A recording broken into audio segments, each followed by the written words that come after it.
এরপরে যখন আমি 4-এ উঠি, সেকেন্ড ধাক্কাটা আমি ওই সময় খাই। তো ভালো রেজাল্ট করতাম। আমাদের এলাকারই কয়েকটা ছেলে ছিল, আরমান, জিয়া, আবার খালিদ, তারপরে স্কুলে মিঠু, সোহেল, এরকম আরও অনেক ছেলেপেলেরা ছিল। ওরা হচ্ছে আমাকে খুব জেলাস করতো, আমি ভালো রেজাল্ট করতাম। আর ওরকম আমি মিশতাম না, কারোর সাথে কথাও বলতাম না, একটু মুডি ছিলাম আর কি, মুড নিয়ে থাকতাম। থেকে শুরু করছি, যখন আর কি বুঝতে শেখা, সেই সময় থেকে বেশ কিউরিয়াস ছিলাম স্কুলে ভর্তি হওয়ার ব্যাপারে। তো ক্লাস 1-এ ভর্তি হলাম, বেশ হ্যাপি ছিলাম। আমার লাইফের শুরুর দিকটা বেশ ভালোই ছিল। বরিশাল শহরের মধ্যেই থাকতাম, আর আমার নানা বাড়ি আর আমাদের বাড়ি হচ্ছে পাশাপাশি আর কি। নানা বাড়ি পাশে, আমরা জমি কিনে বাড়ি করেছি। আর আমার বাবা হচ্ছে গভর্নমেন্ট জব করতো ওই সময়। হ্যাঁ। আচ্ছা, আপনি পরিবারের বড় সন্তান? হ্যাঁ, আমি বড়। আচ্ছা। আর আমার আম্মা হাউসওয়াইফ ছিল। মোট 3 জন ছিলাম তখন আমরা ফ্যামিলি মেম্বার, যখন ক্লাস 1-এ পড়ি। তো বেশ ভালোই যাচ্ছিল, এরকম স্কুলে যেতাম। ফার্স্টেই যখন গিয়েছি খুব ভালো রেজাল্ট করতাম, ফার্স্ট হয়েছি একদম প্রথম পরীক্ষায়। ম্যাথসে 100 মার্কস পেয়েছি এবং খুব ভালো রেজাল্ট করেছিলাম। ভালো স্টুডেন্ট ছিলাম একাধারে, দেখতে বেশ কিউট ছিলাম, খুব ছোট। স্কুলে খুব অল্প বয়সে ভর্তি হয়েছিলাম। যারা অন্যরা ছিল আমাদের সাথে বেশ আমার থেকে হয়তো 1-2 বছর, 3 বছর, 4 বছর এরকম বড় ছিল অনেকে। আমি খুব আর্লি স্কুলে যাই আর কি। তো এরপরে ভালোই চলতে থাকে এরকম ভাবে। তারপরে হচ্ছে ক্লাস 2-তে যখন উঠি, এই সময় একটা আর কি ধাক্কা লাগে আমার, মানসিক মানে সমস্যার বিষয়টা বা একটা ক্ষত ওই সময়টা থেকে আমার শুরু হয়। সেটা হচ্ছে আমার আব্বু অনেক রাগী ছিল, মানে অনেক বেশি রাগী ছিল। মানে অন্য যে আমার চাচা বা ফুপু টুপুর ওনারা এরকম রাগী না, কিন্তু আমার আব্বা রাগী বেসিক্যালি একটু, আমি জিনগতই বলবো, কারণ আমিও সায়েন্সে পড়েছি, এই জন্য বিষয়টাই বলবো আর কি। না, অনেকেই এক মিনিট এখানে জিন বলতে অনেকেই বলতে অন্য কিছু বুঝতে পারেন, মানে বংশগতভাবে। এটা আসলে সায়েন্সের টার্ম। হ্যাঁ, এখানে কিন্তু জিন পরির বিষয় না। ওকে, বংশগতি বিষয়ক যে বিষয়টা, সেটা হচ্ছে জিন। আমি ইন ডিটেইলে যাচ্ছি না, আপনারা যদি গুগলে সার্চ করেন তাহলে পেয়ে যাবেন। হ্যাঁ, বলুন। মানে আমার দাদু অনেক রাগী ছিল, উনি মানে ফ্যামিলির একমাত্র মেয়ে ছিল, ওনার ভাইরা অনেক বেশ সম্ভ্রান্ত পরিবারের ছিল। তো ওনার এক ভাই বেশ রাগী ছিল আর কি, একজন মার্ডার হয়েছিল। তো আব্বা হচ্ছে ওই যে মামাদের বংশের ওই রাগী স্বভাবটা পেয়েছিল। আমার দাদা বা আদার্স চাচারা খুব শান্তই ছিল আর কি। তো এই আব্বুর ব্যাড হ্যাক সব কিছুই ভালো, 5 ওয়াক্ত নামাজ রোজা করতো, গভর্নমেন্ট জব করেছে, তারপরে ভালো ছাত্র ছিল, সব কিছুই তার ভালো ছিল, পজিটিভ ছিল, খুব ডিসিপ্লিনড। কিন্তু একটাই ব্যাড হ্যাবিট ছিল, সেটা হচ্ছে কথায় কথায় হাত তোলা আর কি। যে কোনো বাইরে না, যে কোনো, যেমন আমাদের যখন গ্রামে আমাদের বাড়ি আছে, সেখানে চাচাতো ভাই বোনরা ছিল, যৌথ ফ্যামিলি, তো ওদেরকেও নাকি মাঝে মাঝে এরকম চড়থাপ্পড় মারতো আর কি। এটা একটা খুব ব্যাড হ্যাবিট ছিল তার। এবং এটা এখন অবশ্য তার প্রতি আমার কোনো রাগ নাই, এখন সে অনেক লক্ষ্মী হয়ে গেছে আর পরে অনেক ভদ্র হয়ে গেছে, কিন্তু ওই সময়টা আর কি ছিল এরকম। আর বাবা মার সাথে আমার বয়সের ডিফারেন্সও খুব বেশি না, আমার আম্মার সাথে হচ্ছে 16-17 বছরের ডিফারেন্স। আর প্রথম বেবি, বুঝতেই তো পারেন, তারা খুব একদম একেবারে ইয়ং ছিল আর কি, খুব টকবকে আর খুব উত্তেজিত, এরকম এক্সাইটেড স্বভাবের। তো তখন আমার আম্মা হচ্ছে, আমি ক্লাস 2 প্রেগনেন্সি ছিল। তো একদিন হচ্ছে রাতের বেলা খাওয়া শেষ করলাম আমি, তো আব্বু বললো যে আমি ওর খেতে চাচ্ছিলাম আম্মুর কাছ থেকে। আম্মু আবার ড্রাই এই ধরনের মুড়ি বা এরকম খাবার খেতে পারতো, নাহলে ভমিটিং হতো আর কি। তো এরপর আমি চাচ্ছিলাম, ছোটো বাচ্চা তো আমি তো সেভাবে বুঝতে পারি না যে আমি খাওয়া শেষ করেছি, আবার আমার খাওয়া উচিত না। তো এই বিষয়টা আব্বু খুব রেগে গেলো, সে খুব রাগি, বললো যে ও চাইছে কেন দিলা আর কি, একটা চর মারলো অনেক। আপনি যখন কোন ক্লাসে? ক্লাস 2-এ পড়ি। তখন তো আপনি বুঝতে পারছেন, মানে আপনার নিজের মেমরি থেকেই বলছেন? হ্যাঁ, বুঝতে পারছি। তো একটা চর মারলো, শেষে আম্মু হচ্ছে প্রেগনেন্সি ছিল, এটা বুঝতে পারতাম আমি যে অসুস্থ আমার আম্মু, একদম বেডের উপর থেকে নিচে পড়ে গেল আর কি। এই আমার লাইফে আর কি খুব ছোটবেলা থেকে এই মানসিক একটা অশান্তি শুরু হয়ে গেল আর কি, একটা ক্ষত শুরু হইলো যে এরকম কেমন পুরুষরা কেন নির্যাতন করবে বা এরকম। সেটা যাই হোক, হয়তো পরবর্তী যে ঘটনাগুলো ঘটেছে হয়তো আমার আম্মার কিছু দোষ থাকতে পারে, কিন্তু সেটা অন্য ব্যাপার। কিন্তু এটা আমার কাছে খুব খটকা লাগলো তখন থেকে। First impression is the last impression. হ্যাঁ, একদম শুরু থেকেই আমি কিছুটা ডিপ্রেসড বা এরকম খারাপ আর কি মনোভাব আমার। তো স্কুলে যাই, তখন থেকে আমি খুব মনোযোগ দিয়ে পড়াশোনা করতাম আর কি। যে আমার মানে ছেলেদের সম্পর্কে খুব খারাপই একটা ধারণা ছিল যে হয়তো এরকম বা আমার লাইফে এরকম হতে পারে, আমি বড় হয়ে অফিসার হব বা স্ট্রাগল করব, পড়াশোনা করব, মানে বেসিক্যালি পড়াশোনাটাকে খুব পছন্দ করতাম আর কি। স্কুলে যেতাম, ও স্কুলটার নাম ছিল একাদে চৌধুরী সরকারি প্রাথমিক বিদ্যালয়, ওখানে আমি পড়তাম, ভালো স্কুল বেশ। ওই সময় মানে অন্য স্কুলের তুলনায় খুব উন্নত ছিল আর কি। প্রাইমারি স্কুল তখন কিন্ডারগার্টেন বা ওরকম প্রচলন ছিল কিন্তু খুব কম, তখনও ভালো ভালো স্টুডেন্টরা, এখন তো পড়ে না, পড়তো প্রাইমারি স্কুলে আর কি। জি। যারা আমরা ওখানে পড়েছি অনেকে মেডিকেল কলেজে চান্স পেয়েছে, ভালো ভালো জায়গায় চান্স পেয়েছে বা ভালো সাবজেক্টই পড়েছি আমরা। এরপর সেকেন্ড ধাক্কাটাকে যখন 4-এ উঠি আমি খুব ভালো রেজাল্ট করতাম এবং খুব ভদ্র শান্ত ছিলাম অনেক। জি। যেখানে আম্মু দাঁড়া করে রাখতো ওখানেই দাঁড়িয়ে থাকতাম বা এরকম টাইপের ছিলাম। তো স্কুলে গেলাম আর ক্লাস ক্যাপ্টেনও হলাম। আমার নানা আবার স্কুলের প্রধান শিক্ষক ছিল আর কি। তো ওই স্কুলের প্রধান শিক্ষক স্যার আমাকে খুব আদর করতেন, যেহেতু আমি শিক্ষকের নাতনি, এই জন্য অন্যরকম একটা পরিচিতি ছিল। এরপরে যখন আমি 4-এ উঠি সেকেন্ড ধাক্কাটা আমি ওই সময় খাই। তো ভালো রেজাল্ট করতাম। আমাদের এলাকারই কয়েকটা ছেলে ছিল, আরমান, জিয়া, আবার খালিদ, তারপরে স্কুলে মিঠু, সোহেল, এরকম আরও অনেক ছেলেপেলেরা ছিল।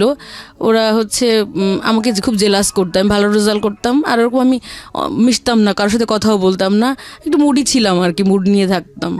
কারণ আমার টার্গেট ভালো রেজাল্ট করতে হবে, বা অলরেডি বাসায় তো টুকটাক আমার প্রবলেম হচ্ছে, এগুলো আমি কখনোই শেয়ার করতাম না। তো ওরা হচ্ছে এরকম আমাকে টিজিং করা শুরু করে, জেলাস করে আর কি, যে আমি ভালো রেজাল্ট করতেছি, আমাকে নিচে নামানোর জন্য বা সামাজিকভাবে হেয় প্রতিপন্ন করার জন্য একটা বাজে একটা ওয়ার্ডস দিয়ে, ফেস টু ফেস এরকম একটা শব্দ দিয়ে হচ্ছে টিজিং করতে থাকতো, অলওয়েজই টিজিং করতো এরকম। এটা মোটামুটি ছড়িয়ে দেয় ওই গন্ডিটার মধ্যেই আর কি। তো এরকম টিজিং করতে থাকলো এমনভাবে, এটা না টর্চার পর্যায়ে আর কি, মানে কি যেন ফেস টু ফেস বলাটা, ফেস টু ফেস করে টিজিং করতো আর কি, একদম গলি টলি মোটামুটি অনেকের মধ্যেই ছড়ালো আর কি, ছেলেদের মধ্যে বিশেষ করে। তখন কোনো মেয়েদের ইন্টিমেসি ইনভলভমেন্ট ছিল না।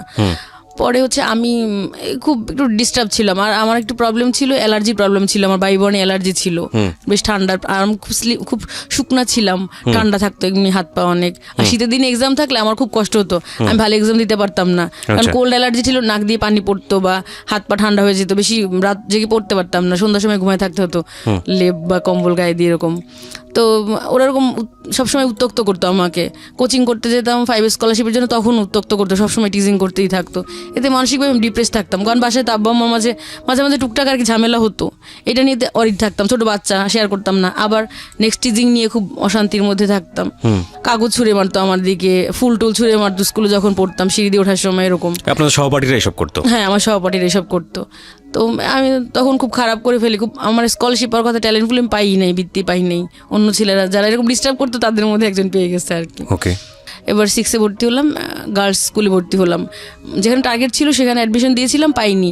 Barishal government girls high school, সবচেয়ে ভালো স্কুল মেয়েদের, ক্যাডেট কলেজের পরেই।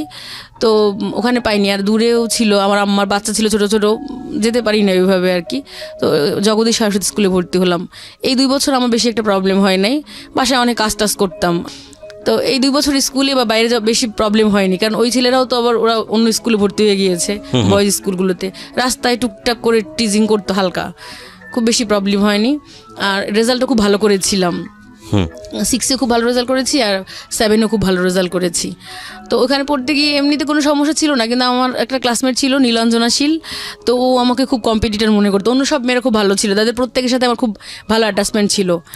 আর ও হচ্ছে একটু জেলাস করতো আমাকে, আর ও শিক্ষকের মেয়ে ছিল, ভুলভাল লেখা রাখতো টিচার, ওকে খুব বেশি বেশি মার্কস দিয়ে দিত আর কি, এরকম। পরে আমি হাতে নাতে কয়েকটা ধরিয়ে দিয়েছিলাম, তার জন্য ও আমার প্রতি খুব ক্ষিপ্ত ছিল।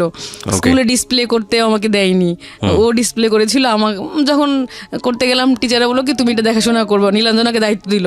ও ফার্স্ট এসে আমার ভুল দিল, ম্যাডাম এটা হয় না, এটা হয় না, এই স্টেপসটা হয় না, মানে আমাকে ডিসপ্লে করতে দিল না। You have very good brain first of all. আপনার এইসব এত ছোট ছোটো অপরিচিত আমরা যেখানটায় ছিলাম।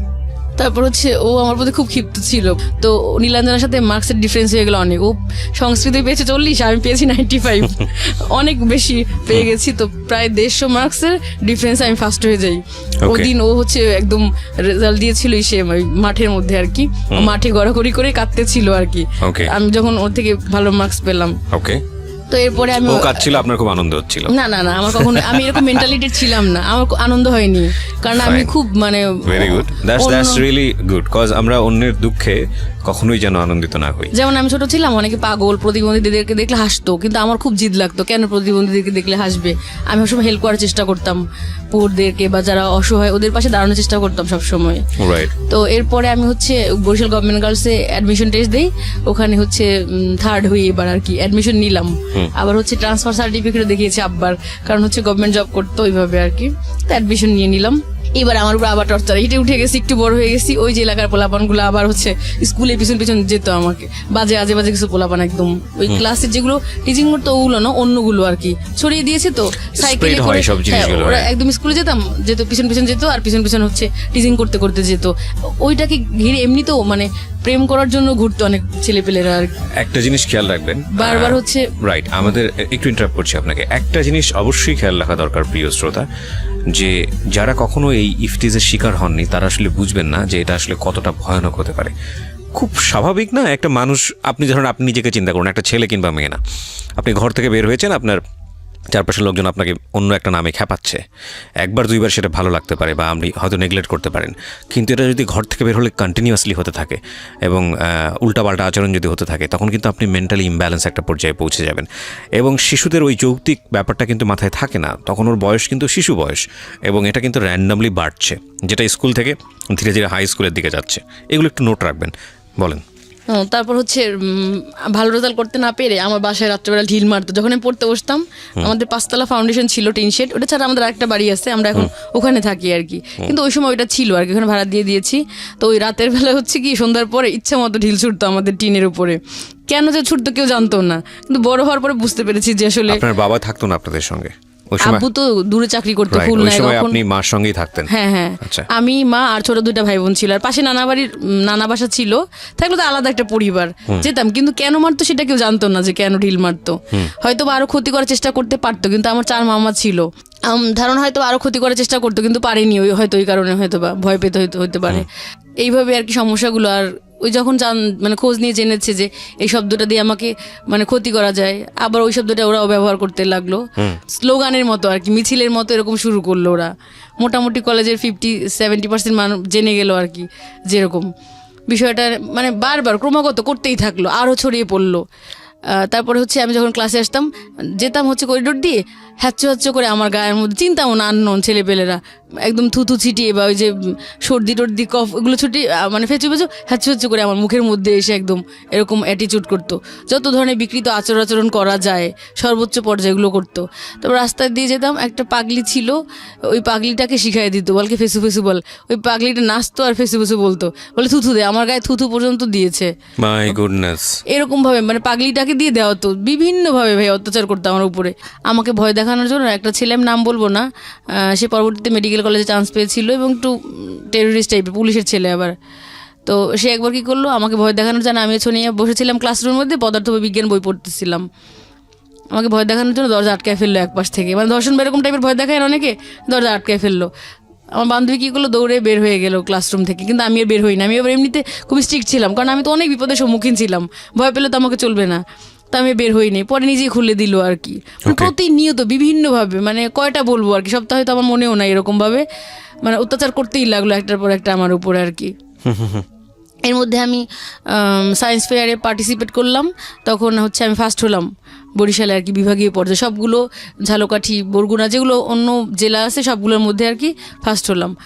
তো ওই প্রজেক্টটা নিয়ে আমি ঢাকায় আসলাম, চিনমৈত্রী সম্মেলন মানে বঙ্গবন্ধু যে সম্মেলন কেন্দ্র, এটার উদ্বোধনী ছিল, তখন প্রাইম মিনিস্টার ছিল খালেদা জিয়া আর কি, উনি অনুষ্ঠানটা উদ্বোধন করলেন। তো এখান থেকে গেছি, অনেক হাসাহাসি করতেছিল যে কিছুই তো পারবে না, গিয়ে হয়তো সান্ত্বনা পুরস্কার পাবে বা এরকম। ঢাকায় গিয়ে আমি প্লেস পেলাম আর কি, তো অনেক গিফট পেয়েছি আর কি। তারপরে প্রথম আলোতে আমার বেশ নামটাম আসলো একদম এরকম। এরপরে খুব হ্যাপি ছিলাম আর কি। মোটামুটি কলেজে খুব ছেলেদের মধ্যে আমাকে নিয়ে এমনিতে টিজিং করতে, এটা ঠিক আছে, কিন্তু আমাকে নিয়ে বেশ মানে বেশ আলোচিত ছিলাম, মানে দেখতে বেশ ফর্সা ছিলাম, তো খুব পছন্দ করতো সবাই আমাকে মোটামুটি। অনেকেই ঘুরতো পিছন পিছন, বলতো সুইসাইড করব যদি প্রেম না করো, এরকম মানে এরকমটাও ছিল অনেক। তো যখন আমি ন্যাশনাল অ্যাওয়ার্ড পেয়ে আসলাম, জাহিদ আমার বন্ধু, আমার ক্লাসমেট ছিল, ওই যে একবার টিচিংও করেছিল অলরেডি, ঝগড়া লাগছিল ওর সাথে, ও আমার পেছনে ঘুরঘুর করতে লাগলো আর কি, ঘুরঘুর করতে শুরু করলো, আমাকে পোস্ট কার্ড দিল, অনেকগুলো চিঠি দিল আর কি। আমি তো হাতের লেখা চিনতাম না, আমি জানতাম না যে ও কে বা ওরকম, ও সম্পর্কে কিছুই জানতাম না। ও আবার লিজার বন্ধু ছিল, লিজার ভাইয়ের বন্ধু। লিজাকে দেখালাম যে একটা ছেলে আমাকে এরকম দেয়, কে জানি না, লিজা তো হাতের লেখা দেখে চিনে ফেলেছে আর কি। তো এটা লিজার ভালো লাগে না, কারণ ও তো আমাকে সবসময় কম্পিটিটর মনে করতো। তারপরে লিজাই আমাকে এগিয়ে দিয়েছে আর কি জাহিদের দিকে অনেকটা, দিয়ে আবার নিজেই আর কি কেটে দিছে আর কি লাইন এরকম। লিজা দূর থেকে Jealous feel করেছে এক হ্যাঁ পর্যায়ে। জাহিদের বাসাটা আমাকে দেখিয়ে দিয়েছে যে ওইটা জাহিদের বাসা। আর মাঝে মাঝে তখন ও আমার পিছনে ঘুরতো, তো প্রথমে ভালো লাগতো না, একটা সময় গিয়ে আমার একটা ভালো লাগা তৈরি হয় জাহিদের প্রতি। তো জাহিদের বাসায় যাই আমি একদিন, জাহিদ আসতো না ক্লাসে ওরকম, আর ওরকম মানে নোন ছিল না, আমি যেমন নোন ছিলাম সবাই চিনতো, জাহিদ ওরকম মানে বরিশালের স্থানীয় ছিলেন না, ওর বাড়ি গ্রামে, ওইখান থেকে খালার বাসা থেকে পড়তো আর কি। তারপরে ক্লাসরুমে দেখতাম কি আমি যাওয়ার আগে ও যায়, খুব কিউরিসিটি আমার প্রতি। আমি হচ্ছে একটা ক্লাস পরে যেতাম যাতে ও আমাকে ফলো করতে না পারে, দেখতাম কি ও পায়চারি করতেছে করিডোরে দাঁড়িয়ে দাঁড়িয়ে, মানে খুব ইমোশন যে আমি কেন আসলাম না। আমি আসার পরে ওর ফ্রেন্ড রাসেল ছিল সাথে, মানে একদম প্রাণে পানি পাইছে বা এরকম এরকম একটা ভাব আর কি, খুব ইমোশন ছিল আমার প্রতি। তো ফার্স্টে আমার পেছন পেছন যেতাম, আমি যখন মানে ক্লাস শেষ হয়ে যেত, মূল ক্লাসগুলো আমাদের সায়েন্সের প্র্যাকটিক্যালগুলো থাকতো 2টা-3টা পর্যন্ত। তো যাচ্ছিলাম একদিন মাঠের মধ্যে দিয়ে, ও পেছন পেছন গেলো, বলে কি একটা কথা বলতে চাই তোমার সাথে। আমি কিছুই বলি না, হাঁটছিলাম। বললো যে তোমার প্রতি আমার তীব্র আকর্ষণ। এই কথাটা বসে পরে আমি হচ্ছে প্রেমে পড়ি আর কি। খুব ভালো লাগছিল কথাটা, বাসায় গিয়ে অনেকবার চিন্তা করলাম যে কি বললো, যে তীব্র আকর্ষণ এইসব। ওকে, খুব ভালো লাগা তৈরি হয় জাহিদের প্রতি আর কি। কিন্তু যখন ভালো লাগাটা তৈরি হয়েছে তখন জাহিদ আস্তে আস্তে আর কি সরে গেছে। কোন বয়সটা বলেন তো এটা, মানে কোন ক্লাসে পড়ছেন? ইন্টারমিডিয়েটে পড়তেছি আর কি, আচ্ছা, সেকেন্ড ইয়ারে উঠে গেছি। আমি একটু কথা বলি, ইন্টারমিডিয়েটের অনেক স্টুডেন্টরা আমাদেরকে শুনছেন, আপনার সঙ্গে একটু তাল মিলিয়েই বলি। ক্লাস 9-এ 9-8 এই বয়সটা থেকে হচ্ছে ভালো লাগার এক ধরনের তীব্রতার জন্ম হয়, এবং উইথ লট অফ সংকোচ। আমি আসলে এটা খুব সুন্দর করে বাংলা বলতে পারছি না, মানে ভালো লাগে কিন্তু সেখানে তীব্রতার যতটা থাকে তার চেয়ে বেশি থাকে হচ্ছে লজ্জা, ভয় এবং একটা জড়তা থাকে। আতঙ্ক, জড়তা, কিন্তু মনের মধ্যে মনে হয় যে না ওকে ভালো লাগছে, ভালো লাগছে। আচ্ছা, এরপরে এই ভালো লাগাটা একটু ডেসপারেটের দিকে চলে যায়, এবং এটা হচ্ছে বয়ঃসন্ধিকালে হয়। বয়ঃসন্ধিকালে অনেকের আগেও চলে আসে। 2টা জিনিস খেয়াল রাখবেন, বাবা মা যারা শুনছেন এবং যারা তোমরা নিজেরাও যারা এখন এই প্রেমের মধ্যে আছো, তারাও একটু শুনে রাখো, কারণ এটাই শেষ কথা না। ইনফ্যাক্ট এই ভালো লাগাটা যখন তীব্র আকার ধারণ করে এবং একই সাথে যখন বয়ঃসন্ধিকাল চলে আসে, বয়ঃসন্ধিকালে ছেলেদের যে চেঞ্জটা হয় সেটা হলো একটা ছেলে হঠাৎ করে লম্বা হয়ে যায়, দেখবে 9-10-এ দেখে ধাম করে লম্বা হয়ে গেছে, গলার শটটা অনেক ম্যাচিউর হয়ে গেছে এবং অনেক বেশি ব্যক্তিত্ব সচেতন হয়ে গেছে। সে যে হাঁটছে, হাঁটার স্টাইলটা ঠিক আছে কিনা, সে যে জামাটা পরছে সে জামাটা ঠিক আছে কিনা, সে যে মাথাটা আঁচড়াচ্ছে সে মাথাটা, আমি একদম ছোটো ছোটো জিনিসগুলো ধরে ধরে বলছি, মাথার চুলের আঁচড়ানোর স্টাইলটা ঠিক আছে কিনা, এবং একটু শেভ করার দেখবা যে গোফঠোপ উঠছে বা একটু শেভ, নতুন নতুন দাড়ি, এবং শেভ করে সে যথেষ্ট লজ্জা পাচ্ছে। এই যে বয়সটা, এটাকে বলছি আমরা বয়ঃসন্ধিকাল। আমি অ্যাটিটিউড দিয়ে বুঝালাম, আর ফিজিক্যালের জায়গা থেকে তোমরা নিজেরা বুঝে নিও, ফিজিক্যালি অনেক বেশি চেঞ্জ আসে। মেয়েদের ক্ষেত্রেও কিন্তু এই জিনিসটা আসে, এবং মেয়েদের মধ্যেও এই সেম জিনিসটাই গ্রো করে, কিন্তু with some physical changes. Interesting বিষয় হচ্ছে এই সময়টাতে কোনো কোনো ছেলেমেয়ের আচরণ, মোস্ট অফ দ্য কেসেস আমরা বলতে পারি, অনেক বেশি অ্যারোগেন্ট হয়ে যায়, উগ্র হয়ে যায়। তারা মানতে চায় না, তাদেরকে যদি কোনো একটা জিনিস বোঝাতে চায় যে না এভাবে করো, এভাবে করলে জিনিসটা এরকম হবে, ওরকম হবে, ওরা বুঝতে চায় না, ওরা সিদ্ধান্ত দিতে চায় না, আমি তো নিজেই অনেক কিছু বুঝি। হ্যাঁ, উনি ছোটো ছোটো করে হাসছেন, হয়তো আপনারা অডিওতে পাচ্ছেন না। তো এইটা কিন্তু ছেলের ক্ষেত্রেও হয়, মেয়ের ক্ষেত্রেও হয়, এবং তখন যে সমস্যাটা বাবা এবং সন্তানের মধ্যে হয়, বাবা মা সন্তানের মধ্যে, সেটা হলো বাবা মা যদি না বুঝতে পারে যে এই আমার সন্তানের মধ্যে একটা বড় চেঞ্জ এসছে, তারা কী করে ছোটোবেলায় যেভাবে মানুষ করেছে, ছোটোবেলায় যেভাবে ডোমিনেট করেছে, ওই জিনিসটা যদি চালিয়ে যেতে থাকে তখন একটা মারাত্মক সংঘর্ষ হয়, এবং এই মারাত্মক সংঘর্ষটা খুব সার্টেন পিরিয়ডে চলে 1-2 বছর, এবং কিছু বুঝে ওঠার আগেই শেষ হয়ে যায়, এবং এই সময়টাতে অনেক বড় রকমের ভুলও করে ফেলে বাবা মা। সুতরাং আমি বাবা মাদেরকে স্পেশালি বলবো যে এই সময়টাতে ছেলে মেয়েদেরকে একটু অন্যভাবে ট্রিট করতে, একটু খেয়াল রাখতে। আচ্ছা, এবার হচ্ছে ভালো লাগার জায়গাটা বলি। আমাদের শিক্ষকরা ক্লাসে বলতো যে বয়সটা এমন, কাকপক্ষে দেখলেও ভালো লাগে। হ্যাঁ, একদম খুব নুডলি বললাম, আমি কাউকে অপমান করছি না, বাট বিষয়টা কিন্তু আসলে এরকমই, হিসাব থাকে না কোনো। মানে ভালো লাগাটা এত এক্সট্রিম লেভেলে হয় যে ওকে ছাড়া আমরা বাঁচবই না, ওকে ছাড়া জান শেষ হয়ে যাবে। মাঝে মাঝে ফেসবুকে এরকম ভিডিও দেখি, মেয়ে পালিয়ে গিয়েছে, গহনা ঠহনা পরে এসে ফেসবুক লাইভে আসছে, এসে বলছে বাবা তুমি তো বলেছিলা ওকে ওর সাথে বিয়ে দিবা না, দরকার হলে একটা রিক্সাওয়ালার সাথে বিয়ে দিবা, আর তাই আমি বিয়ে করে ফেলেছি, ওর কোনো দোষ নেই। আমি চিন্তা করি আজ থেকে 5 বছর পরে এই মেয়ের জীবন গল্পটা কি দাঁড়াবে, কিংবা আজ থেকে 2 বছর পরে এই মেয়েটাকে এত ডেসপারেটলি বলতে পারবে যে বাবা আমি ওর সাথে সংসার করে অনেক সুখে আছি। কজ রিয়েলিটি তো অন্যরকম। আমাদের চারপাশে যে ঘটনাগুলো ঘটে সেখানকার প্রেক্ষাপটে বলছি। আমি এটা মিন করছি না যে মেয়েটা সুখী হবে না, সুখী হোক, আমরা সেটার জন্য দোয়া করি, কিন্তু এই ডেসপারেটনেসগুলো এই বয়সেই থাকে। কিন্তু এটা জীবনটা আসলে এরকম না। কজ ভালোবাসার তীব্রতা অবশ্যই থাকবে, সেটা সবার জীবনেই আসুক, কিন্তু সেই তীব্রতা আমাদেরকে যেভাবে 4-5টা সম্পর্কে অনেক বেশি ব্ল্যাঙ্ক করে ফেলে, অন্ধ করে ফেলে, যে না ওকে ছাড়া আমি বাঁচবই না, ওকে ছাড়া আমার জিন্দেগি তামা তামা, কিংবা ওকে ছাড়া আমি নিঃশ্বাসই নিতে পারতেছি না, বিষয়টা আসলে এরকম না। এটা একদম এক্সট্রিম একটা ফিলিংস। এই এক্সট্রিম ফিলিংস সারা জীবন থাকে না। আমি আপনাদেরকে এবং তুমি করে বলি, because you are much younger than me, ওই স্টেজ আমিও পার করে এসেছি। আমি আমার নিজের জীবন থেকে বলছি, ভদ্রমহিলা যিনি এখানে আছেন নিজের জীবন গল্প বলার জন্য, উনি হয়তো এগ্রি করবেন, এটা থাকে না। এবং এটা যখন থাকে না তখন অনেক কিছুর হিসাব শুরু হয়।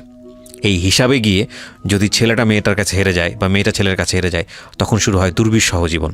সুতরাং যারা অনেক বড় রকমের মারাত্মক ফিলিংস নিয়ে কোনো একটা ছেলে কোনো একটা মেয়ের কাছে আছেন, কিংবা কোনো একটা মেয়ে কোনো একটা ছেলের কাছে আছেন, একটু রেস্ট নেওয়া প্রয়োজন। এটাই কিন্তু বাস্তবতা নয়, একটু সময় যাওয়া প্রয়োজন।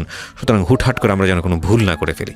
জি, আপনি যেটা বলছেন আমার মনে হয় সেই স্টেজের কথাই বলছেন আপনি, যে সেই সময় যে যা খুব ভালো লাগতো, হ্যাঁ একটু রাস্তাতে হেঁটে গেলেই মনে হতো আহা, একটু হাতটা ধরতে পারলে মনে হলো আহা, এই হাতটার কখনো এই সাবান দিয়ে ধুবো না, থাকুক ওর শরীরে, ওর একটা স্পর্শ থাকুক। সেই বয়সের কথাই বলছেন, বলুন তারপর। তো ঘুরতে লাগলো, ঘোরার কারণ হচ্ছে যে আমি ন্যাশনাল অ্যাওয়ার্ড পেলাম, এটা খুব পছন্দ করতো আর কি। আচ্ছা। তারপর ডিবেট করতাম ওর সাথে, আমি একসাথে ডিবেটও করেছি। আচ্ছা। তো ও খুব তাকিয়ে থাকতো ডিবেট করার, আমি চাইতাম শিখতে, আমার শেখার আগ্রহটা বেশি ছিল যে ও একটু ভালো পারে শিখবো। কিন্তু ও হচ্ছে আমার বলতো আমার হাসি নাকি খুব সুন্দর, ঝংকার দেয়, এটার কানে বাজে, মানে অনেক ধরনের লোভনীয় কথাবার্তা বলতো আর কি, খুব ইমোশন দেখাতো। মানুষকে প্রশংসা করে অনেক দুর্বল করে ফেলা যায়। হ্যাঁ, অনেক দুর্বল করে ফেলেছে আর কি। তো আমি চেঞ্জ হতে শুরু করলাম। এর আগে ছেলেদেরকে আমি খুব ঘৃণা করতাম। একদিকে বাবার প্রতি আমার খুব আক্রোশ ছিল, একটু নারীবাদী টাইপের ছিলাম কিছুটা, কবিতাও লিখতাম এরকম। তারপর হচ্ছে আব্বুর বিরুদ্ধেও কবিতা পড়তাম এরকম, যে আমরা তো জানি আকাশ আদিম পুরুষ, পৃথিবী রমণী, তবে কেন দু হাতে শিকল পরিয়ে রেখেছো, 1000 বছর ধরে কেন তুমি সূর্য দেখতে দাওনি, এরকম মানে কবিতা পড়তাম। তা আব্বু হাসতো বা অবাক হইতো এরকম। আর ছেলেরা যদি ব্যথা পেতো আমি খুব মানে খুব মজা পেতাম, কারণ যে এই টিজিং করতাম তো খুব আক্রোশ ওদের প্রতি। তো ফার্স্টে আমার মধ্যে চেঞ্জ আসলো। জাহিদ একদিন ব্যথা পেলো বেঞ্চের সাথে, লোহা ছিল, লোহার পেরেকগুলো কেটে গেল, পা দিয়ে রক্ত বের হলো, দেখি আমার চোখ দিয়ে শুধু পানি পড়তেছে। প্রথম কোনো ছেলের জন্য আমার হচ্ছে কষ্ট হলো। ভেরি ইন্টারেস্টিং থিং, দেখেন উনি ছোট ছোট জিনিস কিন্তু কত বিউটিফুল, কত সুন্দর করে মনে রেখেছে বিষয়গুলো। ওকে, তারপর ওর হচ্ছে চোখে প্রবলেম হলো, ঢাকায় আসলো ট্রিটমেন্টের জন্য। তা আমি বললাম আল্লাহ জানো আমার চোখ দুটো নষ্ট হয়ে যায়, ওর চোখ যেন ভালো হয়ে যায়। চলে আসলো আমার মানে এরকম। তো ও অলরেডি আমি একটু মিস করে গেছি যে এই টিজিং করতো, এর মধ্যে আমি খুব মেন্টালি অনেক আপসেট হয়ে গিয়েছি। রাতে আমি খুব খারাপ স্বপ্ন দেখতে শুরু করলাম, বিষণ্ণতা শুরু হলো। এর আগেও টিজিং করতো বা ফ্যামিলি প্রবলেম ছিল, কিন্তু তখন আমার বিষণ্ণতাটা শুরু হয়নি, এখন আমার বিষণ্ণতা শুরু হয়েছে আর কি। তো আমি রাতে সবসময় স্বপ্নে দেখতাম। তারপরে দেখতাম যে আকাশ ভেঙে ভেঙে আমার মাথার উপর পড়ছে, বড় বড় ট্রাক আমার বুকের উপর দিয়ে চাপা দিয়ে যাচ্ছে, যত ধরনের খারাপ মানে বিকৃত ভয়ঙ্কর বিভৎস স্বপ্নে দেখতে শুরু করলাম আর কি। ন্যাশনাল অ্যাওয়ার্ড পাওয়া এগুলো খুব পছন্দ করতো আর কি। একসাথে দুজনে কম্বাইন ভাবে চ্যাম্পিয়ন হয়েছি। তারপর আমি খেলাধুলায় পুরস্কার পেয়েছি আর কি, লুডোতে চ্যাম্পিয়ন হয়েছিলাম। মানে মোটামুটি পড়াশোনায় ভালো রেজাল্ট করেছিলাম, টেস্ট পরীক্ষাতেও আমি হচ্ছে 9ম হয়েছিলাম। আবার দেখতে বেশ সুন্দর ছিলাম, আবার হচ্ছে এই কালচারাল প্রোগ্রামগুলো বা এইগুলোতেও ভালো করতেছিলাম, এই জন্য খুব পছন্দ করতো আমাকে। তো এরপরে একটা সময় আস্তে আস্তে মানে সরে যেতে থাকলো, যে বাসা থেকে তো অলরেডি বাসায় গিয়ে বলে দিয়েছে লিজা হাসান বা অনেকেই, জানি না আমি কে বলছে। আস্তে আস্তে দূরত্ব মেনটেন করতে থাকলো, অ্যাভয়েড করতে থাকলো। আমি ও যত উইক হই ও তত হচ্ছে আস্তে আস্তে দূরে সরে যেতে থাকে আর কি এরকম। পোস্ট কার্ড দেওয়া সব বন্ধ দিয়েছিল কয়েক টাইম, ভয়ে পানিতে ফেলে দিয়েছি। আর একদিন ওদের বাসায় গিয়েছিলাম, যার সময় আব্বু আবার দেখছে যাইতে রিক্সায়, তো এই জন্য সেও একটু সন্দেহ করতো যে কেন গেল, বা আব্বু তো এমনি রাগি আর সন্দেহবাতিক টাইপের, কিছু বলতো না কিন্তু ইনডাইরেক্টলি একটু টর্চার করতো আর কি। আর যখন আমার হচ্ছে ফার্স্ট ইয়ার ফাইনাল পরীক্ষা দিলাম, এটা খুবই দুঃখজনক একটা ঘটনা ছিল আমার জন্য। তো আম্মা অনেক রাগী ছিল আর কি। আমার ভাই যে পড়াশোনা করতো না, সে হচ্ছে সমস্ত বইপত্র সব ফেলে দেয়। আমার ওদিন জুওলজি পরীক্ষা ছিল, আমি আবারও ভালো প্রস্তুতি নিয়ে খুব খারাপ করলাম আর কি। আমার 80 ক্রস করা টার্গেট ছিল, সেখানে আমি 78 পেলাম। তো আমি আবার জিদ করে হচ্ছে পড়াশোনা করতে ভালো লাগতো না, যে এরকম বারবার চেষ্টা করতেছি, বারবার হচ্ছে খারাপ হচ্ছে। এই জাহিদ ঘুরতে লাগলো, তখন এক ধরনের ভালো লাগা অনুভূতি, নিজের মধ্যে চেঞ্জ চলে আসলো অনেক। এর আগে হচ্ছে অনেক সবাইকে আমি মোটামুটি কম্পিটিটর মনে করতাম, যে আমি খুব ভালো রেজাল্ট করবো, কম্পিট করবো, ডিবেট করতাম, এগুলোতে হচ্ছে আমি ফার্স্ট হইতে হবে, আমাকে সবাইকে টপকায় যেতে হবে এরকম। যখন জাহিদের প্রেমে পড়লাম আমার মানসিকতা একদম চেঞ্জ হয়ে গেল, প্রচণ্ড রকম মানবিক। এর আগে একটু অহংকার ছিল অন্যরকম, তারপরে অন্যরকম ব্যাপার ছিল যেগুলো একদম চেঞ্জ হলো, অনেক ভালো হয়ে গেল মন মানসিকতা।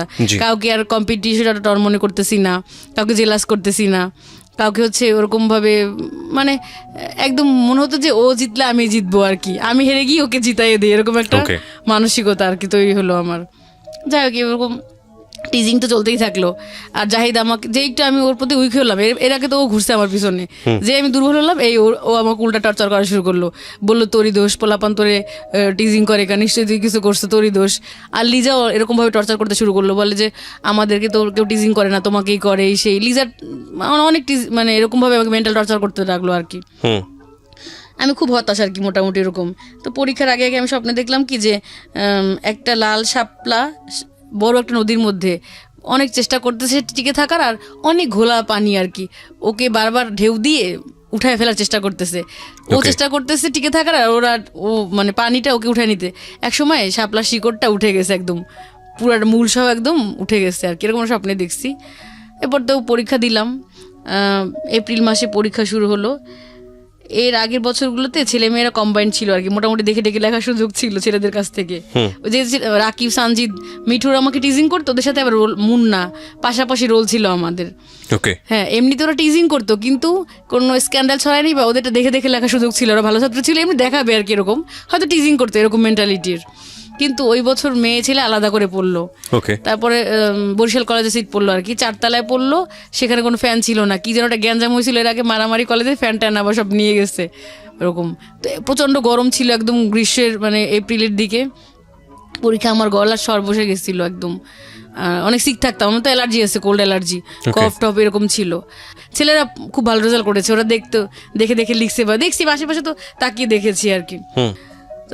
এরপরে পরীক্ষা দিলাম ভাই, যখন আমি মানে এমন মানসিক অবস্থা হলো আমার, ডিপ্রেস থাকতে থাকতে, যে আমি ঠিক মতো ওই শিটগুলো ফিল আপ করতে পারতাম না। আমার রোল ফিল আপ করলে মনে থাকে আমি ভুল করছি, মনে হয় এটা করছি,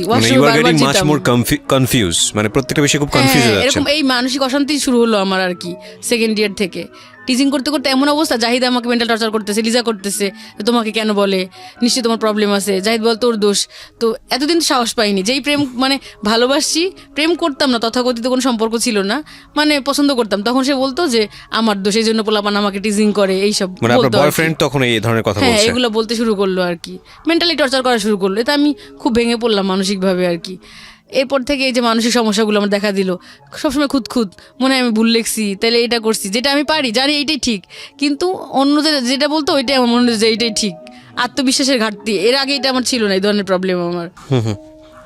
তারপরে হচ্ছে সবসময় একটা মানসিক ভুল লিখতাম, মানে হয়তো 5i বা 2s হয়তো মাইনাসের জায়গায় প্লাস, মানে উল্টাপাল্টা করে লিখতাম সবই, কিন্তু উল্টাপাল্টা করে লিখতাম প্রত্যেকটা পরীক্ষা। ফিজিক্স, ম্যাথ আমার খুব খারাপ হয়ে গেল পরীক্ষাগুলো আর কি, তখন আমি বুঝতে পারিনি যে এতটা খারাপ হয়েছে আর কি পরীক্ষাগুলো। যখন রেজাল্ট দিল খুবই খারাপ রেজাল্ট করলাম, 13 অক্টোবর রেজাল্ট দিল, মানে খুব কান্নাকাটি তো করছি, এটা বুঝিনি, মানসম্মান তো সব গেছে, এমনি সবাই আমাকে চেনে ভালো স্টুডেন্ট হিসেবে, আর খুব মজা পাইলো সবাই আর কি। সবাই গেল ক্যাম্পাসে রেজাল্ট নিতে, আমি গেলাম না, বাসায় বসে খুব কান্নাকাটি করতেছি আর কি। এর মধ্যে লিজা আসলো খুব মায়া কান্না দেখাতে, সে আবার আমার সাথে কম্পিটিশন দিয়ে খুব ভালো পড়াশোনা করে এইবার আমার থেকে খুব ভালো রেজাল্ট করে ফেলেছে আর কি। এর মধ্যে একটা বিষয় স্কিপ করেছি, প্র্যাকটিক্যাল একটা কথা বলি না। প্র্যাকটিক্যাল হচ্ছে আমি অনেক অনেস্ট ছিলাম ভাই সবসময়, তো সবাই দেখা যাচ্ছে নকল টকল নিত, দেখে দেখে লিখতো, এই টেন্ডেন্সি আমার ছিল না। তো আমার বান্ধবী সোনিয়া ওর সিনিয়রদের সাথে আলাপ করলো যে কীভাবে করা যায়, তো ওদের অনেক টাকা পয়সা ছিল, ধনী মানুষ, বলো যে কম্পোজ করে নিয়ে যাবে, এগুলোকে দেখে দেখে লিখবা আর কি।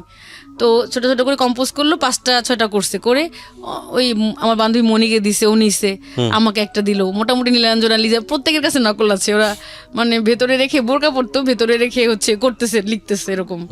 তা আমি তো একটু বোকাশোকা টাইপের গাধা, সবসময় তো এত মানসিক অ্যাংজাইটিতে থাকতাম যে ম্যাচিউর কোনো বুদ্ধি আমার তৈরি হয় নাই। আমি করছি কি, এটা সাদা স্বচ্ছ ফাইল নিয়ে গেছি, পদার্থবিজ্ঞান পরীক্ষার দিন ট্রান্সপারেন্ট ফাইলের মধ্যে উপরে রেখে দিছি ইয়েটা আর কি, ওই যে কম্পোজ শিটটা। আর ওরা তো মোটামুটি বিভিন্নভাবে আর কি রেখেছে, এমনভাবে যে বের করে লিখতেছে। স্যার উঠেই ফার্স্টে আমার ইয়েটা দেখলো আর কি, ফাইলটা খুললো, দেখাই তো যায় এটা স্পষ্টভাবে, দেখলো যে এটার মধ্যে নকল আছে আর কি। আসলে তো আমি ওটা নিজে নেই না, ওটা আমার বান্ধবী দিছে পরীক্ষার সময়, আমি ওটার মধ্যে ঢুকায় রাখছি। তো স্যার খুব খেপে গেছে যে নকল করে, এই মেয়ে মনে হয় এরকম ভাবে নকল করছে, এসসিতে কি রেজাল্ট করছিল তুমি ফিজিক্সে? আমি বললাম স্যার আমি A+ পেয়েছি। বলে নিশ্চয়ই নকল করে পাইছো। আসলে ভাই এরকম আমি কোনোদিনও না, সে তো আর বিশ্বাস করবে না। তারপর খুব খেপছে যে আমাকে ফেল করাই দিবে আর কি। তা আমি আবার টেস্টে প্লেস পেয়েছিলাম। স্যাররা অনেক, স্যারদের সাথে আমার খুব ভালো রিলেশন ছিল, বিশেষ করে ম্যাথ আর বোটানি টিচারের সাথে খুবই ভালো সম্পর্ক ছিল। ওই দুইজন টিচারের প্রিয় ছাত্রী ছিলাম আমি আর কি। তো এই স্যাররা বললো যে না আসলে এরকম ওরকম না, হয়তো ভুল কি বলছেন জানি না, হয়তো ন্যূনতম একটা মার্কস দিয়ে পাস করাই দিছে হয়তো বা, এই জন্য স্কোর আরও খারাপ হয়ে গেল আমার। তো খুবই খারাপ রেজাল্ট করে ফেললাম, মেডিকেল কলেজে তার পরীক্ষা দিতে পারবো না। কি যে খারাপ সময় গেছে আমার লাইফের, নিশ্চয়ই একদম জীবনটা ভাই আমার অন্ধকারে হারিয়ে গেছে এরকম। খুবই মানসিকভাবে ভেঙে পড়ছি আমি। প্রতি রাতে আমি বসে থাকতাম চেয়ারে, ঘুমাতে পারতাম না, মনে থেকে সুইসাইড করি। আব্বা আম্মা মানে খুব অরিড থাকতো, তারা শান্তিতে ঘুমাতে পারতো না আর কি। এরপর আম্মা টর্চারে আর মামিদের টর্চারে একদম অতিষ্ঠ হয়ে গেলাম আমি। পরে আমি সিদ্ধান্ত নিলাম যে প্রপোজালটা আসবে, যে আসুক, কানা খোড়া যে আসুক, আমি তাকেই বিয়ে করবো আর কি, এরকম টার্গেট করলাম। এরপর প্রপোজাল আসলো, এবার বিয়েতে রাজি হয়ে গেলাম। আম্মা তো হেবি খুশি। এবার খুঁজে খুঁজে ভাইয়া শহরের মধ্যে অনেক ভালো ভালো ছেলেরা ছিল, আমাকে পছন্দ করতো বা বেশ সচ্ছল পরিবারের ছেলে ছিল, কিন্তু আমার না খুব আনইজি লাগতো যে বিয়ে করবো, তারা জানবে যে ফেসু ফেসু ডাকে, দেবর বা ননদ থাকলে না হাসে, কি করে, সবসময় এরকম একটা মানসিক এংজাইটির মধ্যে থাকতাম। আমি ভাবছিলাম যে বিয়েই করবো না আর কোনো দিন। প্রচণ্ড একটা অশান্তির মধ্যে দিয়ে যাচ্ছি না আমি, প্রচণ্ড স্ক্যান্ডাল ছড়িয়ে গেছে এরকম। তো এরপরে হচ্ছে গ্রামের দিকে ছিল বাড়ি, ইঞ্জিনিয়ার। ভাবলাম যে গ্রামের দিকে বাড়ি, অনেক দূরে আমাদের থেকে, হয়তো জানবেই না কোনো দিন, তাহলে এখানেই রাজি হয়ে যাই। বেশ ধনী, মানে ধনীও না, সাধারণ পরিবার একদম। ইচ্ছা করলে আমি অনেক ধনী পরিবারে বিয়ে করতে পারতাম এরকম, বা অনেক ফ্যাসিলিটি দিয়ে বিয়ে মানে অনেক গর্জেস অনুষ্ঠান হইতো এরকম, তাই রাজি হলাম। কিন্তু ভাই ওর মা ঠিকই খোঁজ নিছে, মা খুব মানে শাশুড়ি আম্মা খুব চালু ছিল আর কি, চালাক। ঠিক ভাই ওই শাহাবুদ্দিন নীলাঞ্জনাশীল একদম তাদের কাছে এসেই পৌঁছাইলো। তারা বসে পাগল এই সেই, মানে টিজিং করে ছড়াইছে। পরে এমন একটা অ্যাটিচিউড করতো সবাই যে বলতো পাগল বা আজে বাজে, মানে যা মন চায় যার যেরকম ভাবে বলতে লাগলো তার কাছে। সে প্রথমে খুব আদর করছিল আর কি, খুব ভালোবাসছিল, বাণিজ্য মেলায় নিয়ে গেল, খুব ছবি তুললো আমার সাথে, খেতে গিয়েছি রেস্টুরেন্টে। কিন্তু যখন ওই যে ওরা বলছে এগুলো, তখন আমার প্রতি আরও তার খুব ক্ষোভ আর কি, পারলে এড়াই যায় বিষয়টা। তারপর কিন্তু তার ছেলে আবার খুব পছন্দ করলো আমাকে দেখে, তো এবার বিয়ে ঠিক হলো। সে ডেটটাই উল্টায় ফেললো আর কি। 28 তারিখে আমাদের বিয়ে হওয়ার কথা, 9 সালের 28 এপ্রিল, পয়লা বৈশাখের পরে সে হচ্ছে উল্টায় ফেললো একদম। শাশুড়ি, ওকে। মানে নার্ভাস হয়ে গেলাম যে কি ব্যাপার।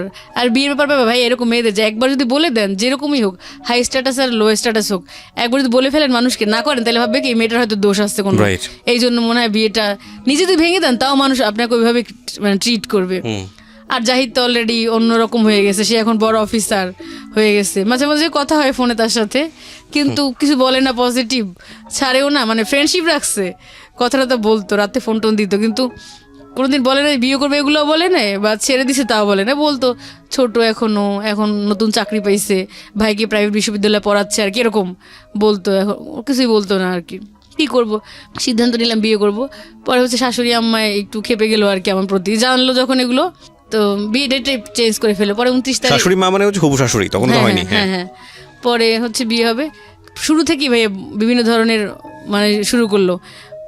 প্রথম দিন যদি আমাদের আক্ত হয়ে মসজিদে হয়েছে, বাসা আসতে দিবে না আমাদের বাসায় আর কি, বিয়ে করে চলে যাবে ওদের, মানে ওর খালা বাসায় উঠছিল না ওখানে আর কি। আমাদের সবাই মামা মামি খালামুনিরা অপেক্ষা করতেছিল যে ও আসবে, ওর বন্ধুদের নিয়ে দেখা করবে, যে ছেলেটা কেমন, দেখে নাই আর কি তারা কেমন, আসতে দিবে না। পর অনেক রিকোয়েস্ট করলাম সবসময়, মানে সে এমন একটা ট্রাপ তৈরি করে রাখলো যে সব কিছু তার কাছ থেকে পারমিশন নিতে হবে, আর তার ছেলে তার পারমিশনেই চলে, এটাও সত্য কথা।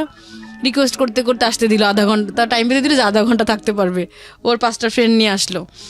তারপরে ফোন দিয়ে বললো যে তোমাদের বাসা থেকে 3 ভরি চেইন কেন দিল না?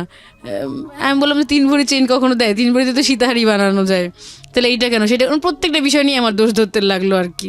তবে বিয়ে হলো তখন 2 দিন ছিল, মানে ওরকম একদম কমপ্লিট যে ফিজিক্যাল রিলেশন বা ওরকম কিছুই করিনি। এমনি ওর শরীর খুব খারাপ ছিল, ঢাকা থেকে গেছে, ও তো ঢাকা জব করতো তখন, আমি বরিশালে থাকতাম। তো গেছে, ওর জ্বর ছিল বা ওরকম গল্প টল্প করছি, বা মোটামুটি হালকা কথাবার্তা, ও ক্লান্ত ছিল, অনেক অসুস্থ ছিল। তো এরপরে 2 দিন ছিল আমাদের বাসায়। আর অনুষ্ঠানটা আমার আব্বাই আর কি অ্যারেঞ্জ করেছিল আর কি, আমাদের বাসায় হয়েছিল, ওরা কোনো অনুষ্ঠান করে নাই। তারপর গায়ে হলুদের কাপড় যখন পাঠাইতে বলছিলাম পাঠায় না, বলে কি এখনই কি তুলে নিচ্ছি আপনাকে, যে এখনই দিতে হবে সব এই সে এরকম করে। তাই আমি ভাবছি যেহেতু এটা বলছে মনে হয় পরে বিশাল করে আর অনুষ্ঠান করবে হয়তো বা, এরকম বলছে ওরা, আশ্বাস দিছে আর কি। তো এরকমভাবে কিছুই করে নাই, সব আমার যতটুকু করে আমার আব্বাই করছে আর কি। তা আমার আব্বাকে আমি বলছি কি আব্বা, বরিশালের সবচেয়ে বড় ক্লাব হচ্ছে বরিশাল ক্লাব, ওইখানে আমাকে হচ্ছে অনুষ্ঠান করে দিবা আর কি। কিন্তু ও মনে মনে কুবুদ্ধি, কিছুই করে নাই। পরে হচ্ছে আর আসলোই না ভাইয়া 6 মাস। কেন আসলো না জানি না, হয়তো বিভিন্ন কারণে ক্ষিপ্ত ছিল না কি, কিছুই বললো না, নতুন জবে জয়েন করেছে সেই কারণে হইতে পারে, জানি না আমি, এগুলো আসলে অজানাই রয়ে গেলো আমার কাছে, আসলো না। আর সামাজিকভাবে হতে থাকলাম বাসায়, সামাজিকভাবে না ঠিক নানু বলতে আসে না কেন, সবাই বললো যে আসে না কেন। মোবাইল সেট পাঠাইছে, এমনিতে যেদিন বিয়ে হয়েছে তারপর থেকে টাকা দেওয়া শুরু করলো, মাসে মাসে হচ্ছে ঢাকায় এসে প্রতি মাসে টাকা পাঠাতো কুরিয়ারে করে আমার জন্য, এইটা ঠিক মতো করছে, মোবাইলে ব্যালেন্স পাঠাতো, কিন্তু যাইতো না আর কি, আসতো না আমাদের বাসায়। তারপর একবার ছোটো আমি খুব মন খারাপ করলাম, বললাম কি আমাকে একটু ঢাকা নিয়ে ঘুরে আনো, সে নিল না। আমি বললাম কি না নিলে মরে যাবো, এসব একটু রাগ অভিমান করে বলতেই পারি। সে আমাকে না বলে কিছু, সে আমার ছোটো মামাকে ফোন করে বললো যে ওইরকম করে, ও ঠিক করে নেই, সেই আরও বেশি মানে মন খারাপ, মামা আমার রাগারাগি করলো, একটা গ্লাস দিয়ে 2টা বাড়ি দিল আমার মাথার উপরে, বললো যে পাগলাম, মন খারাপ। পরে বড় মামার বাসায় নিয়ে গেল, পরে তারা ফোন করলো ওকে, ফোন করার পরে ছোটো মামা ডাক্তার আর কি, আর বড় মামা হচ্ছে প্রেজেন্ট আর কি, ভিআইপি একজন, ডেজিগনেশনে নাই বললাম। তারপরে তারা ফোন করছে, ঠিকই তখন আসছে আর কি, হাই প্রোফাইল লোকদের ফোনে ঠিকই তখন চলে আসছে বাসায়। তো আসলো, অল্প সময় ছিল, তারপর চলে গেছে। এর মধ্যে প্র্যাকটিক্যাল পরীক্ষার আগে ওদের বাসায় গেছিলাম আমি, 21 দিনের মতো ছিলাম, কিন্তু ও ঢাকায় চলে গেছে একদিন আমাকে রেখে, খুব একটা ভালো বিহেভ করতো না। পরের দিন এর মধ্যে আমি অলরেডি ওই যে ইন্টারমিডিয়েট পাস, তখন অনার্সে পড়তেছি, তখন হচ্ছে আমি প্রাথমিকে পরীক্ষা দিছিলাম আর কি, এমনি দিয়েছিলাম সহকারী শিক্ষিকা, এই যে প্রাইমারি স্কুলগুলো থাকে না, ওগুলো টার্গেট ছিল না কোনো সময়ে, কিন্তু দিয়েছিলাম আর কি, কেন যেন দিছিলাম, যাই হোক আমি পাশও করে যাই আর কি। তো এই লঞ্চে আমরা হচ্ছে ঢাকা চলে আসি, ওই দিন থেকে ওটা চেঞ্জ হয়ে গেল, জব হতে যাচ্ছে আমার। তো আর এদিকে বিসিএস এর প্রস্তুতিও আমার ভালো, প্রথম 30তম বিসিএস দিয়েছিলাম, ওই পরীক্ষায় আমি পাশ করি প্রিলিমিনারি। আচ্ছা, মানে ওইবার আমার যদি প্রাইমারি চাকরিটা না হতো, আমি মানে মাস্ট বি বিসিএস ক্যাডার হতাম আমি। ভাগ্য আমার এইবারও আবার মানে খারাপ হয়ে যায়। তারপরে সংসার করতেছি, সংসার তো নতুন সংসার, কাজবাজ করতে হয়, মোট মিলে এত পরিশ্রম, তারপর আবার গভর্নমেন্ট জব করতেছি, এদিক থেকে তারা খুব প্যারা দিচ্ছে যে পরে জবটা ছেড়ে দিলাম, এইটা ভুল করছি, যাই হোক। তো এরপরে বিসিএসও হলো না আমার, লাস্টে রিটেন পরীক্ষাগুলো ওইভাবে মোটামুটি দিয়েছি, আর একটু যদি পলিশ করে পড়তে পারতাম হয়তো বা অ্যাটলিস্ট একটা ক্যাডার আসতো, কিন্তু ভালোভাবে পড়ি না, এইখানে গেছি আসা যাওয়া করছি, বারবার সময় নষ্ট করছি। আর এর মধ্যে অলরেডি আবার জাহিদের সাথে আবার মানে যোগাযোগ হয়, ওকে, জাহিদের সাথে যোগাযোগ হয়, বেশ ভালো সম্পর্ক ছিল। এটা কি বিবাহের পরে? হ্যাঁ, এই যোগাযোগটা তো আনফেয়ার ছিল। আনফেয়ার ছিল বলতে খারাপ রিলেশন ছিল না, কিন্তু হঠাৎ করে আবার যোগাযোগ হয়, কোন দিকে টার্ন নিতে পারতো। যোগাযোগ হয়, কারণ এখন আবার তো যোগাযোগ হবেই, কারণ এখন তো আবার আমার ভালো পজিশন আসছে। যখন ইন্টারমিডিয়েটে পড়তাম ভালো পজিশন ছিল, মেডিকেলে পড়বো তখন ভালো সম্পর্ক ছিল, আবার যে এখন বিসিএস ক্যাডার হব। আপনার বর্তমান কি অবস্থা? বর্তমান অবস্থা ভালো না, আসলে খুব খারাপ সময়ের মধ্যে কি দিয়ে অবস্থায় যাচ্ছি। আছেন? কি সংসারের মধ্যে আছেন? সংসার থেকে বের হয়ে গেছেন? সংসারের মধ্যে আছি, কিন্তু ওরকম ভালো নাই, কারণ ওই যে বিসিএস জব হয়নি, হাজবেন্ড আমার উপরে স্যাটিসফাইড না, বেশ টাকা পয়সা খরচ করেছে। আর এমনি তো নেচার ফার্স্ট এরকম ছিল, যেই দেখছে যে সরকারি জব হারিয়েছেন, বিসিএস করেন নাই, বাচ্চা কাচ্চা কয়জন?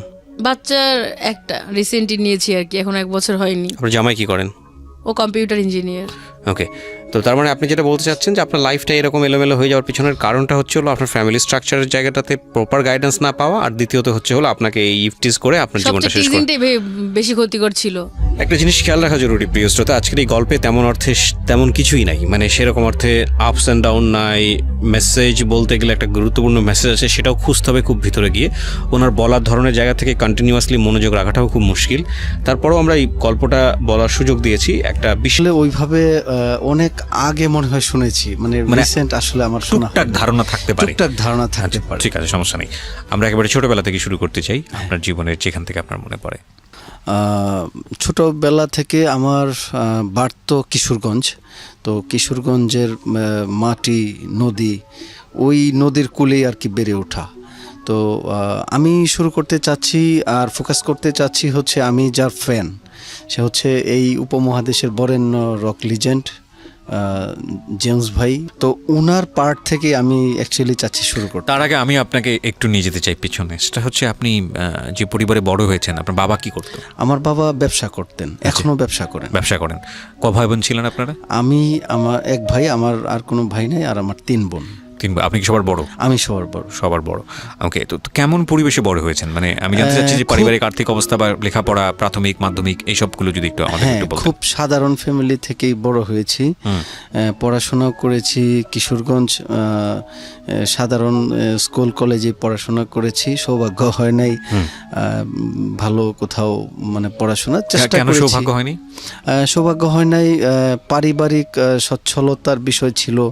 তারপর যখন স্কুলের গণ্ডি পেরিয়ে কলেজ লাইফ আসলো, তখন আবার ওই জেমস ঘরানার ভিতরে চলে যাওয়া। না, জেমস ঘরানার ভিতরে চলে যাওয়া কোন বয়স এটা?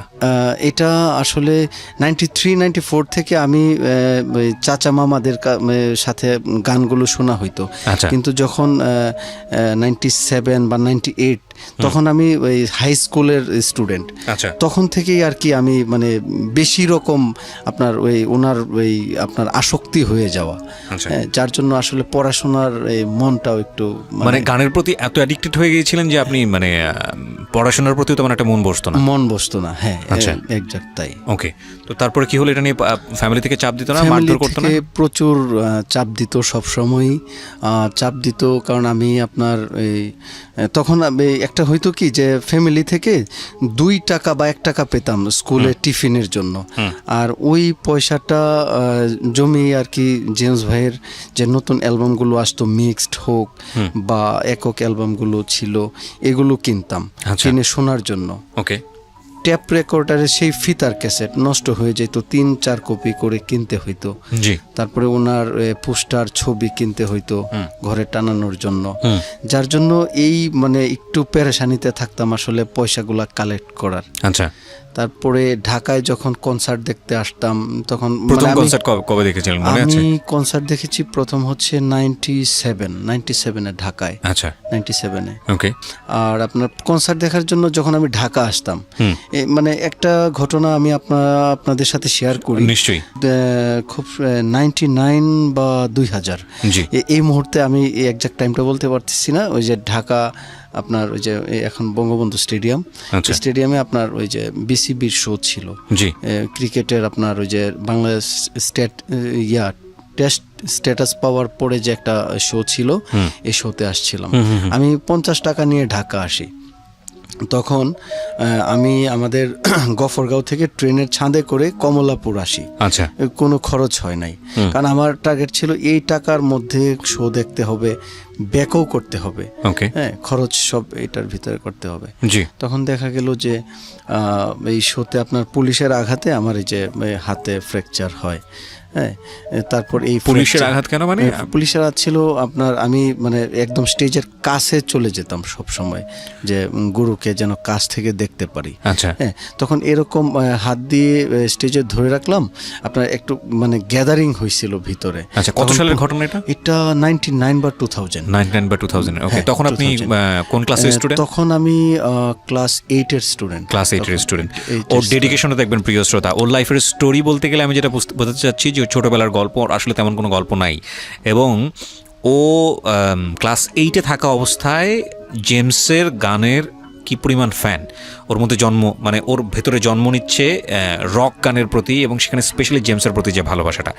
এবং এটা ওকে কোথায় নিয়ে গেছে সেটা আপনারা যখন ধারাবাহিকভাবে জানবেন, সামনের দিকে আমরা আগাবো, তখনই বুঝতে পারবেন। হ্যাঁ, তো ফ্র্যাকচার হয়ে গেল, মানে ঘটনাটা কি ঘটেছিল? ঘটনাটা ঘটেছিল, আমি স্টেজের কাছাকাছি চলে গিয়েছি। তখন আমি স্টেজে এরকম হাত দিয়ে ধরলাম, আর এরকম মানে পুলিশ লাঠি চার্জ চলতেছে ভিতরে। তো হুট করে একটা আঘাত আমার ওই যে বাঁ হাতের উপরে আর কি পড়লো। তখন আর কি একটু ফ্র্যাকচার, একটু না বেশ মানে পুরো ফ্র্যাকচার হয়ে যায়। আর এই ফ্র্যাকচার হাত নিয়ে আমি কিন্তু পুরো শো শেষ করেছি, গান শুনেছি। তারপর আপনার কমলাপুর রেলওয়ে স্টেশন আমি হেঁটে গিয়েছি। হ্যাঁ, এই ফ্র্যাকচার পেইন ছিল অনেক। আর সারা রাত স্টেশনেই ছিলাম, এরপর সকালের ট্রেনে আমি ব্যাক করি। এই শুধু তাকে দেখার জন্য এবং গান শোনার জন্য? হ্যাঁ, তাকে দেখার জন্য, তাকে শোনার জন্য। ওকে, তারপর এটা ছিল তো একটা- বাসায় যাওয়ার পরে কি হলো, আপনি যখন হাত দেখালেন বা কিছু করলেন? বাসায় যাওয়ার পরে তো বাসায় জায়গা দিচ্ছে না, এখন কি করব, মানে বাবা জায়গা দিচ্ছে না, মা জায়গা দিচ্ছে। হ্যাঁ, তারপরে আপনার ওই ট্রিটমেন্ট, আম্মু ট্রিটমেন্ট করাইছে, এরকম ছিল। তারপর দেখা গেল যে উনি আমাদের কিশোরগঞ্জে গিয়েছিলেন 98-এ। 98-এ কিশোরগঞ্জ গিয়েছিলেন, তখনও আমি একটা অ্যাক্সিডেন্ট করি। আপনার ওই শোতে যাওয়ার আগে রাস্তা অ্যাক্সিডেন্ট করি, সাইকেল অ্যাক্সিডেন্ট। আর দুর্ভাগ্যবশত আমার এই যে ডান হাতটা এইখানে একদম পুরো আপনার কেটে যায়। হ্যাঁ, এই কাটা হাত নিয়ে আমি কনসার্টে গিয়েছি। তারপরে একদম কনসার্ট শেষ করে এসে তারপরে আমি আপনার ওই হসপিটাল থেকে আর কি হাত সেলাই করি। মানে আমি চেয়েছি যে জেমস ভাই যে এসেছেন, ওনাকে আমি দেখার জন্য আসছি, ওইটা আমার আগে শেষ করতে হবে। আমি কি পেলাম না এগুলো হচ্ছে পরে। ওনার সাথে আমার প্রথম দেখা হয় 2002-এ হচ্ছে ভালো করে দেখা হয়। এমনিতে 99-এ বা 2000-এ দেখা হয়েছে, কিন্তু এইগুলো হয়তো উনিও মনে রাখে নাই, বা মানে এরকম একটা পরিবেশে দেখা হয়েছে যে মনে রাখার মতো কথাও না। হাতির পুলে সাউন্ড গার্ডেন স্টুডিওতে গিয়েছি, দেখা হয়েছে, অনেক ভক্তরা আসতো, উনিও আপনার সবাইকে টাইম দিত, ওইভাবে স্পেসিফিক হয়তো ওনার মনে থাকার মতো না। জি। কিন্তু 2002-এ আমি ওনার সাথে ফোনে কন্ট্রাক্ট করে এসেছি যে গুরু, আমি আপনার সাথে দেখা করতে আসব। তখন এসএসসি পরীক্ষা দেওয়ার আগে। তো উনি ফোনে আপনি কি বললেন তাকে? উনি আমাকে বললেন যে আমি তোকে মনে রাখবো, তুই এসএসসি পরীক্ষা দিয়ে একেবারে তারপরে আয়। মানে এভাবেই কথা বলেছেন? হ্যাঁ, এভাবেই কথা বলেছেন উনি। সবসময় আমাকে মানে তুইটা সম্বোধন না, করতেন। প্রথম কথোপকথন যেহেতু, সেটাই আমি সেজন্যই বলছি। আচ্ছা, যে তুই একদম তোর পরীক্ষা শেষ করে তারপরে তুই এর আগে তো আয়। আপনার সম্পর্কে জেমস তেমন কিছু জানতো না? জানতো কি? না, তবে ওই যে দেখা করার আগে আপনার প্রায় বছরখানেক ফোনে ওনার সাথে আমার কথা হইতো। ওকে। ফোনে কথা হইতো প্রায়। ফোন ধরতো? হ্যাঁ, আমার ফোন ধরতো। Interesting. আমি আমার তো তখন পার্সোনাল ফোন ছিল না। আমি আমার এলাকা থেকে যে ফোন ফ্যাক্সের দোকান থেকে ফোন দিতাম, এটা উনি সেভ করে রেখেছিলেন। আমি বলছি যে আমি তোর এই নাম্বার সেভ করা আছে, তুই আমাকে ফোন দিস। আচ্ছা, অনেক সময় উনি ফোন না ধরতে পারলে উনি কিছুক্ষণ পরে আমাকে কল ব্যাক করতো। ওকে, ভেরি ইন্টারেস্টিং। মানে জেমসের দ্বারা তো এটা আমার কাছে মনে হয় অস্বাভাবিক। আমরা নিজেরাই তো ফোন দিলে ফোন ধরে না। না, গুরু আমাকে ভালোবাসেন। সেটা তো এখনো আপনার সঙ্গে মানে ভালোবাসেন। সেটা তো পরবর্তীতে ঘটনার কারণে, তখন ইনিশিয়ালি আপনার ফোন ধরবে? তখন হয়েছে কি, আমি আপনার প্রায়ই ওনাকে মানে আমি প্রথম দিকে বিষয়টা বলি, প্রায় ওনাকে আমি ফোন দিতাম। তো যখন উনি ফোন ধরতেন, আমি শুধু বলতাম যে গুরু, আমি আপনাকে ফোন দিয়েছিলাম, আমার তো ফোন নাই, আমি ফোন ফ্যাক্সের দোকান থেকে ফোন দিই। আর মানে অনেক রিকোয়েস্ট করে বলার পরে উনি ফোন নাম্বারটা উনি সেভ করে রাখেন, যেন উনি আমাকে পান। আর আমি সপ্তাহে একবার ওনাকে ফোন দিতাম, কারণ ফোনের মিনিট ছিল আপনার 8 টাকা। হ্যাঁ, এই 2 মিনিট 3 মিনিট কথা বললে কিন্তু 16 বা 24 টাকা লাগতো। আর ওই টাকাটা আমাকে ম্যানেজ করেই ফোন দিতে হইতো। রাইট। হ্যাঁ, এখনের মতো তো এত সস্তা ছিল না। সেটাও ঠিক।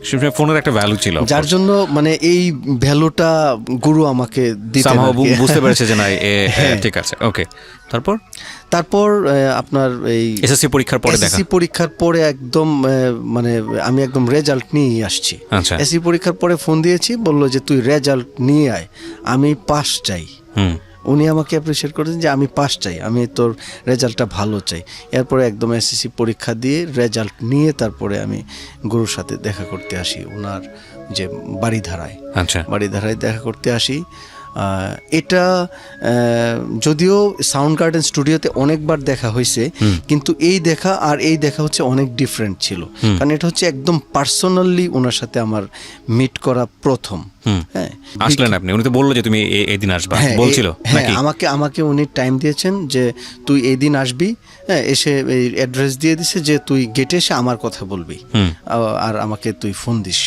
হ্যাঁ, আমার তো ফোন নেই, আমি একদম ঠিকানা মতো চলে আসছি। আমার একটা ফ্রেন্ড আর একজন বড় ভাই ঢাকা থাকে, ওদেরকে নিয়ে আসছি। আসার পরে তো আপনার দারোয়ান ঢুকতে দিবে না, বলে কি যে এরকম ভক্ত তো অনেক আসে, প্রত্যেক দিন আসে, দিনে রাতে কন্টিনিউ আসতেছে। আমি গিয়েও পেয়েছি ভক্ত চুল খুলে নিচে বাইরে একদম মানে চুল ওয়ালের পাশে শুয়ে আছে এরকম। তো আমাকে দিচ্ছে না। আমি এইভাবে রাতে 11টা পর্যন্ত, প্রায় 7 ঘন্টার উপরে, 11টা পর্যন্ত আমি বাইরে। আপনার সাথে যারা ছিল আমার সাথে যারা ছিল তারা আধা ঘন্টা 1 ঘন্টা পরে দুইজনই চলে গেছে। আচ্ছা, কারণ তারা ঢাকা থাকে, তাদের আর এটা মানে ভালো লাগতেছে না, তারা জাস্ট আমাকে মানে চিনানোর জন্য আমার সাথে আসছিল। ওকে। আর একটা ফ্রেন্ড ছিল যে আমার সাথে কিশোরগঞ্জ থেকে এসেছিল, ওর নাম লিখন, Okay. ও গুরুর ভক্ত, ও আমার সাথে ছিল। আচ্ছা, আর বাকি দুইজন চলে গিয়েছিল। ওকে। তো তারপরে ফোনে তো কথা বলতে পারছিলেন না, তো 7 ঘন্টা ওয়েট করে কি হবে? আপনি কি মনে করছিলেন যে আমি মনে করছিলাম যে গুরু নামবেন, যেহেতু উনি উপরে আছেন, উনি না কোনো সময় নামবেন। 7 ঘন্টা না, তখন যদি এরকম হইতো যে 7 দিন বা 7 মাস হয়ে গেছে, আমি এখানেই থাকতাম, কারণ আমি ওনার সাথে মিট না করে আমি আসলে যাইতাম না। আচ্ছা, হ্যাঁ, আমি ওনাকে বলেছিলাম যে এই পাস করেছি, উনি বলছে যে মিষ্টি খাবো, আমি মিষ্টি নিয়ে আসছি। ও হ্যাঁ, তো আমি মিষ্টি নিয়ে আসছি, পাস করেছি, তারপরে প্রথম এইরকম দেখা হবে গুরুর সাথে। মিষ্টি নিয়েই ওয়েট করতেছেন? হ্যাঁ তার হ্যাঁ, জন্য? আমি নিয়েই ওয়েট করতেছিলাম। আচ্ছা, তো এর মাঝখানে অবশ্য গুরু 9টা বা 9:30টার দিকে উনি জানতে পেরেছেন যে আমি আসছি, কারণ ওনার বাসার একজন আপনার ছেলে সে আসছিল নিচে, ওকে দারুণ বলছে যে এই কিশোরগঞ্জ থেকে এই যে 2টা ছেলে ওয়েট করতেছে। ওকে। ও আমাকে জিজ্ঞেস করলো যে তোমরা কোথায় এসছো? বললাম যে ভাইয়া আমরা তো আসছি কিশোরগঞ্জ থেকে, গুরু টাইম দিয়েছেন, আজকে আমার আসার কথা। আর আমার নাম প্রিন্স, ওনাকে বললে উনি আমাকে চিনবে। ওকে। আর এই যে ওনার নাম্বার, আমি তো ওনাকে কল দিতে পারতেছি না মোবাইলের জন্য। পরে সে বলছে যে তোমরা একটু ওয়েট করো, আমি বসের সাথে কথা বলি। তারপর সে আবার আধা ঘন্টা পরে কিছু আপনার ওই আপনার বিস্কিট নিয়ে আসছে আর কি, যে গুরু পাঠাইছে এবং ভিতরে একটু বসতে দিছে নিচে, হ্যাঁ, যে এখনই উনি নামবে, উনি স্টুডিওতে আছে। তারপর উনি 11টায় উনি নিচে আসছে। নিচে আগে তো অটোগ্রাফের ব্যাপার সেলফি টেলফি ছিল না। হ্যাঁ, তারপর গুরু এই দিন আবার উনি দেশের বাইরে যাবেন। আচ্ছা, হ্যাঁ, উনি মানে বাইরে যাবেন। উনি কত সালের ঘটনা মনে আছে? এটা হচ্ছে 2002 এর ঘটনা। 2002 এর ঘটনা। তো উনি আপনার বাইরে যাবেন, দেখলাম যে ওনার ওই লাগেজ টাগেজ নিয়ে আসতে, তবু উনি নিচেই আমাকে আধা ঘন্টার মতো উনি টাইম দিছে। আমি আমার ফ্রেন্ড আমরা ছবি তুলছি, উনি অনেকক্ষণ কথা বলছে, একদম হাঁটতে হাঁটতে আপনার ওই যে ওই ওনার গেট থেকে বাহিরে বের হয়ে আসছেন। হ্যাঁ, তারপর উনি বলছেন যে তুই এখন কোথায় যাবি, হ্যাঁ, কোথায় উঠছিস? হ্যাঁ, বললাম যে আমি এই উত্তরাতে আমার আন্টির বাসায় উঠছি। হ্যাঁ, তারপর উনি মানে ওনার গাড়িতেই উনি এয়ারপোর্ট পর্যন্ত নিয়ে আসছে, কারণ উনি তখন এই যে দেশের বাহিরে যাবেন। আচ্ছা, আচ্ছা। উনি এই এয়ারপোর্টে আমাকে বলছে যে ঠিক আছে, আমি এখন এয়ারপোর্টে ঢুকবো, যেতে পারবি কিনা? বলছি যে গুরু আমরা যেতে পারবো, অসুবিধা নেই।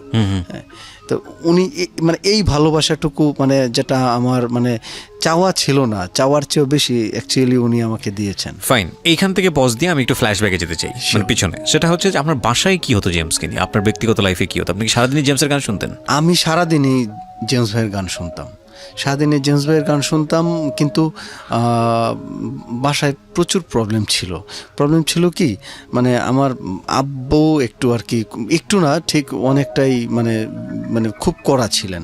হ্যাঁ, আমার আব্বুকে আমি অনেক ভালোবাসি, হ্যাঁ, কিন্তু তখন উনি অনেক কড়া ছিলেন। এখন আমার আব্বু আবার জেমস ভাইয়ের ফ্যান অনেক, বুঝছেন?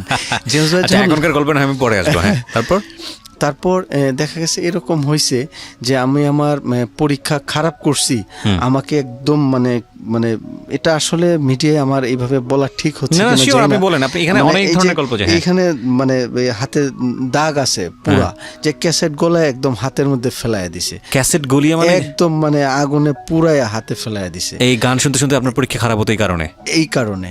একদিন রাতে সারা রাত্র মানে ওই যে নারিকেল গাছের সাথে বেঁধে রাখছে, যে কেন ওই কনসার্টে গিয়েছিলাম, ঢাকায় আসছিলাম। তারপরও আপনাকে এখান থেকে ছুটাতে পারে? আমাকে ছুটাইতে পারে নাই। আমাকে এরকম হয়েছে যে মানে প্রচুর আপনার মানে ওই নির্যাতন, ফিজিক্যাল টর্চার মুখোমুখি, শুধু ফ্যামিলিতে না, ফ্যামিলির বাইরেও। চুল বড় ছিল, মানে ওই রাস্তায় অনেকেই মানে পাগল বলতো, তখন তো পাগল ছাগল বলতো। মফস্বল তো রিয়েলি টাফ, একটা চুল বড় রেখে একটা ছেলে এইরকম বয়সে এসএসসি পরীক্ষার্থী, হ্যাঁ, মানে জেমসকে ফলো করতেন। হ্যাঁ, গুরুকে সবসময় ফলো করতাম। ওনার লাইফস্টাইল, যেমন আমার স্কুলের ড্রেস ছিল আপনার সাদা শার্ট কালো প্যান্ট, আমি আপনার ব্লু জিন্স আর সাদা পাঞ্জাবি পরতাম। প্রচুর টিচারের আপনার ব্যত্রাঘাত পাইছি, কিন্তু মানে আমি আমার আদর্শ বা বলেন যে গুরুর স্টাইল থেকে আমি এক চুলো নড়ি নাই। তো এগুলো তো আপনি তখনও বোধহয় জেমসকে বলতে পারেননি, ফার্স্ট যখন আপনার দেখা তখনও তো বলতে পারেন? না, কখনোই বলতে পারি নাই, এখনো বলতে পারি নাই। এখনো বলতে পারেন নাই, কিন্তু এখন অনেক কিছুই মানে জেমসের সঙ্গে ওনার যে আত্মিক সম্পর্কটা সেটা অবাক করার মতো। আমরা সেটা সামনের দিকে গেলে বুঝতে পারবো প্রিয় শ্রোতা। এবং আজকে এই গল্পটা একটু ডিফারেন্ট, এই কারণে ডিফারেন্ট কারণ আমি জানি যে আমরা যখন একটা মানুষকে পছন্দ করি, সেলিব্রিটিরা দূরের আকাশের তারার মতো হয়, তাদেরকে ছোঁয়া যায় না, ধরা যায় না। একটা এথিক্সও আছে এই জায়গাটা থেকে যে সেলিব্রিটিদেরকে দূরে রাখাটাই ভালো, তাদেরকে ব্যক্তি খুব কাছাকাছি জীবনে না নেওয়াটাই ভালো, এবং সেলিব্রিটিরা সেটা মেনটেনও করেন। এবং অনেক সময় যেটা হয়, খুব কাছাকাছি গিয়ে দেখা যায় যে ওই সেলিব্রিটি ব্যাপারটা, ইমেজটা আর তখন আর থাকে না, তখন সেলিব্রিটিও কষ্ট পান, যিনি যান তিনিও কষ্ট পান। কিন্তু কিছু কিছু ব্যতিক্রম ঘটনা থাকে, যে ব্যতিক্রম ঘটনাগুলো আজকে আমাদের সুযোগ হয়েছে এই অনুষ্ঠানে উপস্থাপন করবার। প্রিন্স, আমরা যেখানটায় ছিলাম, আপনি বলছিলেন যে জেমসের সঙ্গে আপনার ফার্স্ট দেখা হলো, তো উত্তরাতে যাওয়ার পথে এয়ারপোর্টে আপনাদেরকে নামিয়ে দিল, তারপরে কি হলো? তারপর আমি আমার আন্টির বাসায় চলে যাই। এরপর আমি পরের দিন আমি আমার গ্রামের বাড়িতে আমি ব্যাক করি। এটা ছিল মানে গুরুর সাথে আমার প্রথম দেখা। মানে প্রথম দেখা তার আগে হয়েছে, এটা জাস্ট একদম মানে পার্সোনালি এইভাবে মানে ওনার সাথে পরিচয় হওয়া, ওনাকে কাছে পাওয়া, এটা ছিল আমার প্রথম।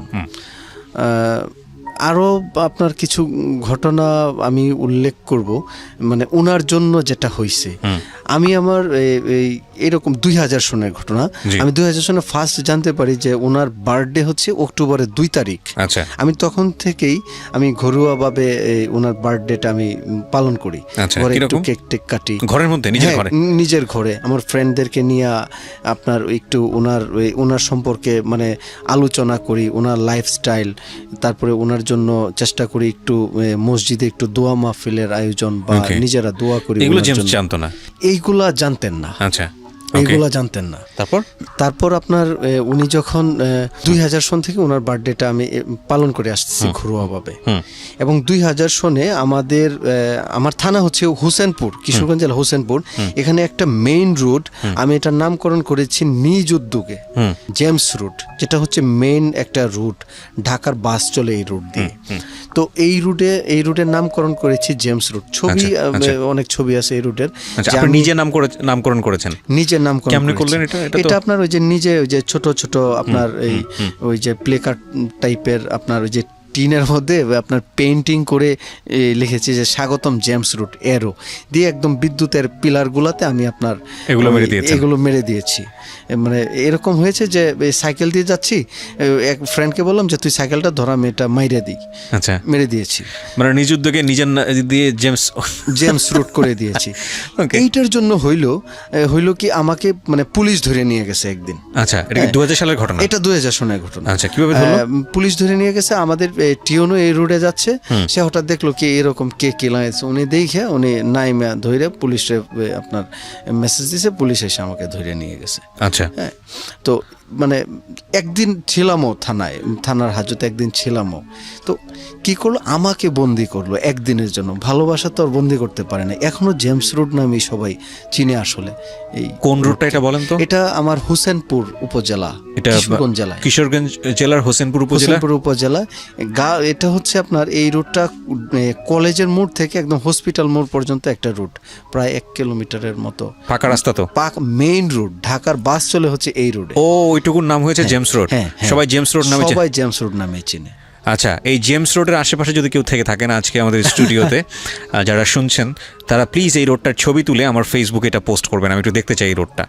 এবং আমার ফেসবুকের ঠিকানা হচ্ছে www.facebook.com/kibria.rj। আমি আবারও বলছি www.facebook.com/KEBRIA.RJ। পেজটি RJ কিবরিয়া নামে আছে, ওখানে গিয়ে লাইক দেবেন প্লিজ। হ্যাঁ, বলেন। তারপর আমাকে তো জেলে রাখতে পারলো না, একদিন পরে আমি তো চলেই আসলাম। হ্যাঁ, কিন্তু মানে এই জেলের যে আমার যে সময়টুকু, এইটুকু না আমাকে আরো Desperate করে মানে ফেলে, নাকি? একদম পাগল করে দিয়েছে যে জেমস ভাইয়ের জন্য।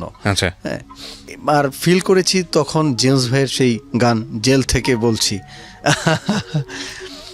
ওকে, তারপর এই ছিল আমার জেমস রুট করার যে ছোট্ট ইতিহাস। আর এই জেমস রুটের বিষয়টা আমি 2002-এ যখন এই গুরুর সাথে আমার প্রথম দেখা হয়েছে, তখন আমি বিষয়টা ওনার সাথে শেয়ার করছি, ওনাকে ছবিও দেখাইছি যে গুরু, এই যে আপনার নামে একটা রোডের নামকরণ করতেছি আমরা বন্ধুরা, আমার উদ্যোগে আপনি একটু দোয়া করেন যেন শেষ পর্যন্ত যেন এটা ঠিক থাকে। ওকে, গত বছর এই যে ইত্তেফাক পত্রিকা এটা নিয়ে রিপোর্ট করছে যে ওই জেমস রুড নিয়ে। হ্যাঁ, তো এখনো মানুষ জেমস রুড নামেই চিনেন। ওকে, ফাইন। সো 2002 সালে দেখা হলো, এর আগে তো অনেক অত্যাচার সহ্য করতেই হয়েছে। দেখা হওয়ার পরের কাহিনীগুলোর দিকে একটু সামনে দেখা হওয়ার পরে আপনার ওই যখন ইন্টারমিডিয়েট ভর্তি হয়েছি, তখন আমি প্রায় চলে আসতাম, বাসা চিনি, এখন তো আমি লিজেন্ডের বাসা চিনে গেছি, আমি হুট হাট চলে আসতাম। আর উনি কখনো আমাকে না করতেন না যে তুই আসিস না, আসলে উনি অনেক খুশি হইতেন, উনি টাইম দিতেন। আমি ওনার সাথে একসাথে বসে ডিনার করার সৌভাগ্য হয়েছে, ওনার স্টুডিওতে রেকর্ডিং এর সময় থাকার সৌভাগ্য হয়েছে, ওনার যে বাড়ি ধারাতে, ওনার লাইফস্টাইল, ওনার সাথে কনসার্টে যাওয়া, এইগুলার সৌভাগ্য হয়েছে। কিন্তু তখন হলো কি যে আমার ফ্যামিলি থেকে আমার উপরে আরো ব্যাপক প্রেশার চলে আসছে, কারণ আমি পড়াশোনা ফেলে শুধু চলে আসি ঢাকা, চলে যাই চিটাং, চলে যাই রংপুর, ওনার শো উনি যেখানে যান আপনি আমি আসি, ওনার শো মিস নাই, আমি আসি। তারপর বাসা থেকে টাকা পয়সা দেওয়া বন্ধ করছে, তখন আমি টিউশনই করেছি। এরকম হয়েছে যে আমি পয়সা দিয়ে টিকিট কাটতে পারি, আমার কাছে টাকা ছিল না, আমাকে আনসার সারা রাত্র আটকায় রাখছে রেলওয়ে স্টেশনে। হ্যাঁ, তবু আমি কখনোই মন খারাপ করি নাই, চেষ্টা করছি যে ওনার সব কয়টা শোতে আমি গিয়েছি, ওনার ছবি কিনতাম, যত্ন করে বাধাই করতাম, লেমিনেটিং করে রাখতাম যেন ছবিগুলো নষ্ট না হয়। এখনো অনেক স্মৃতি আছে। এর আস্তে আস্তে যেটা হলো যে আপনার ইন্টারমিডিয়েট আমি একবার রেজাল্ট আমার খারাপ হয়েছে, এটা করতে গিয়ে কি আমি আপনার পরীক্ষাগুলো সবগুলো দিয়েছি, কিন্তু প্র্যাকটিক্যাল পরীক্ষা না দিয়ে চিটাংয়ে ওনার শো ছিল, আমি একদম চিটাং চলে যাই কিশোরগঞ্জ থেকে। আমি ভাবছি যে প্র্যাকটিক্যাল না দিলে তো কিছু হবে না, শোটা তো আমার যাওয়া উচিত, আমি তো ভক্ত। কিন্তু আমার এই প্র্যাকটিক্যালটা না দেওয়ার জন্য আমার রেজাল্টটা খারাপ হয়। তো কলেজের অধ্যক্ষ মহোদয়ের সাথে আমার কথা বলতে হয়েছিল, তো উনি আমাকে যে তোমাকে পরীক্ষা দিতে দেওয়া হবে না, তুমি এই কলেজের লাইফে তুমি একটা কলঙ্ক, যে এইরকম একটা সহজ সাবজেক্টে তুমি ফেল করছো। তো তার কাছে আপনার কলেজের প্রিন্সিপাল কি জানতো, বুঝতো যে আলটিমেটলি এরকম, যে আমি জেমসের জন্য এরকম হচ্ছে, গুরুর ভক্ত। পরে আমি বলছি যে আসলে গুরুর একটা কনসার্ট ছিল, তো এই জন্য স্যার আমি তো গুরুত্ব দিই না, আসলে পরীক্ষাটা আমাকে ক্ষমা করেন। আমি যে পরে উনি বলল যে তোমার তো সামনের বছর যদি পরীক্ষা দাও, এই গুরুর কনসার্ট হলে আবার তো দিবা না পরীক্ষা। আমি বলছি না, আমি দিব, হ্যাঁ, আমি কনসার্টে যাব না, আমি পরীক্ষাটা দিব। হ্যাঁ, এই প্রমিস করে আর কি পরের বছর উনি আমাকে সুযোগ দেন পরীক্ষাটা দেওয়ার। 1 বছর আপনাকে ড্রপ দিতে হয়? 1 বছর আমাকে ড্রপ দিতে হয়েছিল। আচ্ছা, আপনি যখন এই কাজগুলো করতেন বা আপনি যেটা করতেছেন, আপনার কাছে এটা পাগলামো মনে হতো না? আপনার কাছে মনে হতো কি, আমাদের সবার কাছে তো মনে হচ্ছে এটা একটা চরম পর্যায়ের পাগলামো, এবং ফ্যামিলির বড় সন্তান আপনি। আমার তো এইজ তখন কম ছিল, এখনের এই যে থাকলে হয়তো সেটা করতাম না, বা করতাম, আমি এখনো আরো বেশি করি, তখন তো অল্প করতাম, এখনো বেশি করি। এখন তো আপনি অনেক লিবার্টি পেয়েছেন, 18 বছরের উপরে বয়স, তো এটা তো স্বাধীনতা আছে, সে কারণে হয়তো নিজের মতো করে করছেন, কিন্তু আপনার কাছে এটা কখনো পাগলামো মনে হয় না? না, আমি যেটা করতেছি এটাই সঠিক, এরকম। আমি ওই যে চোখের এই পাশে আইপিএস করেছিলাম, জেমস যেটা করেছে সেরকম। এটাও 2002 বা 3-এ, আচ্ছা, 3-এর শুরুতে বা 2-এর শেষে এরকম, না সরি 3-এ করেছি এটা। তো 3-এ করেছি, 3-এ হঠাৎ পাগলা হওয়া একটা অ্যালবাম আসলো, ডুয়েট, গুরু একটা অ্যালবাম চলে আসলো, দেখলাম যে এখানে কি ভাবলাম যে এটা মনে হয় প্রিন্টিং এর সমস্যা হয়েছে, যে এই ক্যাসেটের কাভার প্রিন্টিং এখানে কোনো দাগ লাগছে। আরেকটা কিনছি, না এটা তো একই অবস্থা। পরে ময়মনসিংহ চলে গেছি, যে আচ্ছা। কিশোরগঞ্জের যে ক্যাসেট দোকানে দেখি সেম দাগ, ওইখানে সেম দাগ। জিজ্ঞাসা করছে ভাই আসলে এই দাগটা কিসের? এইটা তো জেমস উনি বিদেশ Piercing করেছেন, থেকে হ্যাঁ।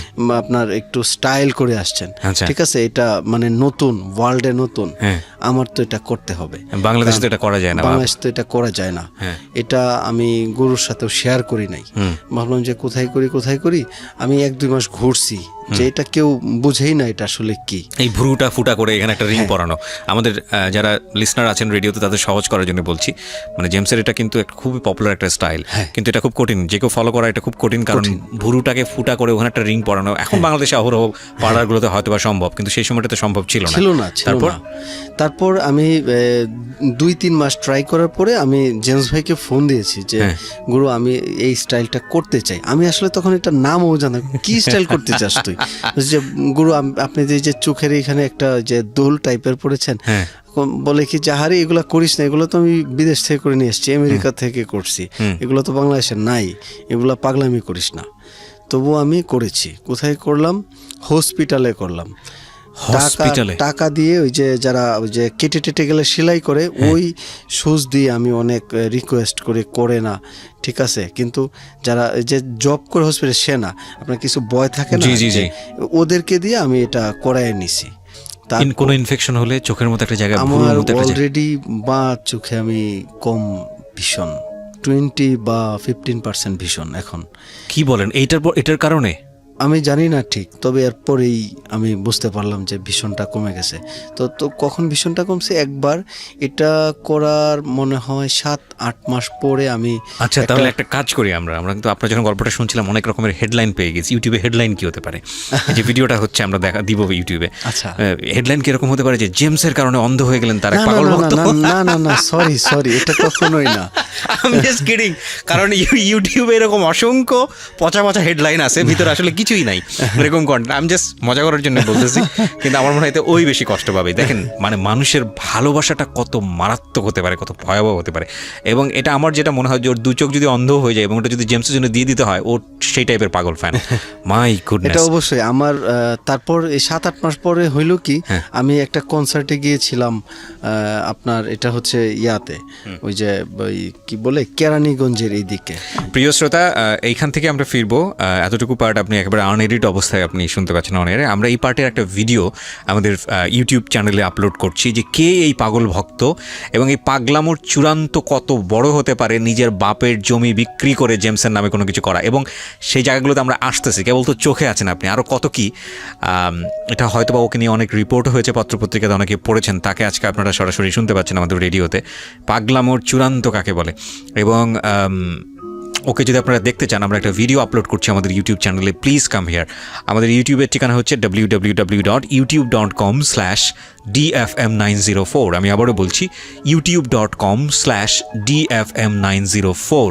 আমাদের চ্যানেলটিতে গিয়ে অবশ্যই সাবস্ক্রাইব করবেন, পাশাপাশি নোটিফিকেশন বাটনটি অন রাখবেন। আমরা একটা ভিডিও আপলোড করছি এক্ষুনি, আপনি চলে আসুন। জি বলুন। তারপর শীতের সময় আমি কনসার্টে আসছিলাম ঢাকায়, ওই যে কেরানীগঞ্জের এই পাশটাতে। তখন আপনার ওই যে এই এক ভক্তের মানে আপনার ওই যে শাল লেগে আমার এটা কিন্তু একবার ছিঁড়ে গিয়েছিল। ওই পিয়ার্সিংটা ছিঁড়ে গিয়েছিল? পিয়ার্সিং একদম আমার ওই যে আপনার স্কিন মাংস সহ উঠে গেছিল। ওটা হারিয়ে ফেলছি তখন। আর এই রকম মানে ভ্রুটার এমন অবস্থা যে ওখানে নতুন করে করার সুযোগ নেই। তারপরে নতুন করে আবারও করছি। এরপরে যখন এটা শুকাইলো, তখন আমি যে গ্রামের মহিলারা নাক কান ফোড়ায়, তাদেরকে দিয়ে একবার ট্রাই করছি এই ভ্রু আবার। Are you crazy? একটা হচ্ছে নাক কান ফুটার, সেটা আলাদা হিসাব, কিন্তু ভ্রু মানে হচ্ছে যে ভ্রুর তো একদম নিচ দিয়ে নিয়ে উপর। ওরে বাবা! এটা প্রথম উনি করার সময় আপনার ওই সূচ ভেঙে গেছিল, তারপরে মোটা সূচ দিয়ে আবার করাইছি। মানে এটা আমার একটা ছিঁড়ে যাওয়ার পরে এখানে দাগ আছে, আপনি হয়তো দেখলে বুঝবেন। ও মাই গড! এটাও টিকে নাই, এটা আপনার ফোঁটা বন্ধ হয়ে গেছে। এরপরে বসুন্ধরা সিটি তখন নতুন আসছিলাম শপিং করতে, এসে দেখি যে আপনার এটা করাচ্ছে এখানে। ওকে, পরে এটা আপনার সুন্দর করে আপনার লাস্ট ওইখান থেকে করাইছিলাম। ছিল 2009 পর্যন্ত। ও জেমস কি এই স্টোরিটা জানে না? বোধহয় উনি দেখেছেন কিন্তু আমি বলি নাই, বললে উনি আসলে হয়তো আমাকে বকাঝকা করবেন, যার জন্য আসলে- জেমসের আজকের এই এপিসোডটা শোনা share উচিত করা, এবং আমি জানি হয়তো জেমসের কাছে এপিসোডটা যাবে টুডে অর টুমোরো। জেমসের কাছাকাছি যারা আছেন তারা আমি জানি জেমস অনেক ব্যস্ত। আমরা রিকোয়েস্ট করব যে জেমস ভাইকে অন্তত আজকের এই এপিসোডটা দিয়ে দেবার জন্য। আমি জানি জেমস তার জীবনে অসংখ্য পাগল ভক্তের সন্ধান পেয়েছেন এবং জেমস সেটা ডিজার্ভ করে। বাংলাদেশের বিগ, আমি বলবো বিগেস্ট রক লিজেন্ড, এবং যাকে আমরা প্রাউডলি বলি যে হিজ ইন্টারন্যাশনাল, যেটা আপনি শুরুতেই বলছিলেন যে পুরো উপমহাদেশের মধ্যে যাকে এক নামে সবাই চেনেন, আমাদের অনেক গর্বের। সুতরাং তার পাগল ভক্ত থাকবে, খুব স্বাভাবিক। কিন্তু এই রকম পাগল ভক্ত যে লেখাপড়া নাই, সব কিছু ছেড়ে ছুড়ে দিয়ে জেমসের জন্য, এবং এখনও তাই, আমরা ধারাবাহিকভাবে সামনের দিকে আরও আগাতে চাই। জি, তারপর 2007-এর লাস্টে আমি ঢাকায় আসি। 2008-এ আপনার এইভাবেই ঘোরাফেরা করতে থাকি।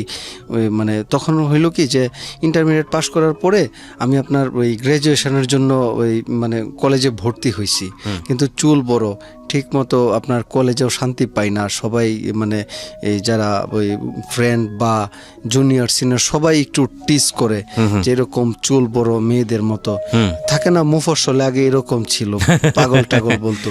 খুব মানে ডিস্টার্ব ফিল করতাম, কলেজে যাইতে ইচ্ছা করতো না।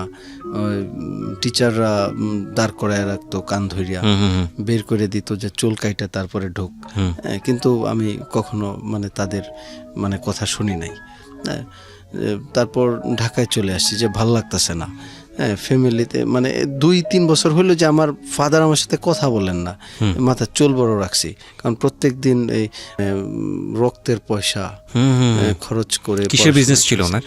ছোট বিজনেস আসলে, ওই যে একটু স্টক মালের বিজনেস আর ওই যে ফটোগ্রাফি ভিডিওগ্রাফির বিজনেস ছিল, একদম মানে খুব পুয়ার বিজনেস। সৎ পয়সা 2 নম্বরই করার কোনো সুযোগ নাই, কোনো আর আপনি এগুলো কিনে কিনে ব্যয় করছেন হচ্ছে হলো ঝাক্কার নাক্কা দেহ দোলনা। আসলে এটা ভালোবাসার জায়গা থেকে।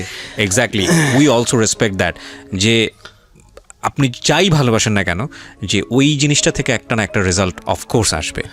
ওর ভালোবাসাটা কত বড় রেজাল্টের জায়গায় এসছে সেই জায়গাটায়, বাট আমরা আজকের অনুষ্ঠানটা থেকে কাউকে ইন্সপায়ার করতে চাই না এরকম পাগল ভালোবাসার, এবং সেটা জীবনে অনেক সময় ভয়ানক আকার ধারণ করতে পারে। জেমস ভাই হয়তো অনেক ভালো মানুষ, সে কারণে হয়তো ওর জীবনে একটা গতি হয়েছে, কিন্তু সবার জীবনে কিন্তু এটা হয় না।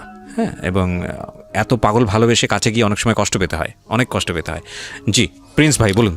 তারপর ঢাকায় আসছি। ঢাকায় আসার পরে দেখা গেছে যে আমাকে ফ্রেন্ডরা অনেক হেল্প করছে। এর মধ্যে আমি নাম বলবো, লিখন অনেক হেল্প করছে, মহসিন অনেক হেল্প করছে। কি ধরনের হেল্প? ওরা আমাকে টাকা দিয়ে হেল্প করছে সরাসরি, যে আমি ঢাকায় আছি, যে সার্ভাইভ করার জন্য 500 টাকা নেও, তুমি একটু মানে চেষ্টা করো কিছু করার। এবারে ঢাকায় 1 বছর 1.5 বছর ঘোরাঘুরি করার পরে আপনার আমি একটা চাকরি নেই উত্তরাতে। আচ্ছা, তখন অফিসের জন্য আমার চুল কাটতে হয় আর আইপিআরসটা আমার মানে ওপেন করা লাগে।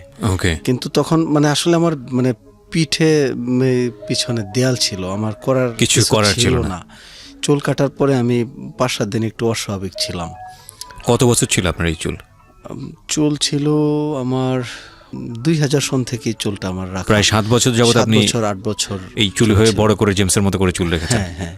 ওকে। তারপর এই চুলটা আসলে কাটার যে কি কষ্টের, এটা আসলে ভয়ানক কষ্টের, ভয়ানক কষ্টের, ভালোবাসার জায়গা থেকে এটা করা মানে মনে হচ্ছে যে কি যেন চলে গেছে, মানে কি যেন নাই ভিতরে এই চুলটা চলে যাওয়ার পরে। আপনার 7 বছর রাখার পরে চুল এত ঘন, আমি অবাক হচ্ছি। না, আমার সৃষ্টিকর্তা আপনার প্রতি যথেষ্ট সদয়। আমি মাত্র একবার বড় করেছিলাম 2 মাসের জন্য, আমার অর্ধেক চুল পড়ে গেছে, এবং তারপরে এই যে ছোট করেছি আর কখনো বড় করার চিন্তাও করিনি। ওকে। তো তারপর আপনার প্রাইভেট জবে আসি। জবের পাশাপাশি আমি খুব সংগ্রাম করে ঢাকায় দাঁড়িয়েছি। এখন আপনাদের দোয়ায় আমার মানে গাড়ি, ফ্ল্যাট সব কিছুই করেছি, সবাই নিজের চেষ্টায়। আমি জানি, আমি গল্পটা এক লাইনে শেষ করে দিতে চাই না, আমি একটু ধারাবাহিকভাবে যেতে চাই। তারপরে জেমস ভাইয়ের সাথে আপনার সম্পর্কগুলো কেমন ভাবে, কিভাবে? তারপর ঢাকায় যখন আমি আসলে চুল কেটে ফেললাম, তখন আমি মানে লজ্জায় আমি আর গুরুর সাথে আর দেখা করি না, কাছেই যাই না। কনসার্টে গেলে একদম পিছন থেকে দেখে আসি।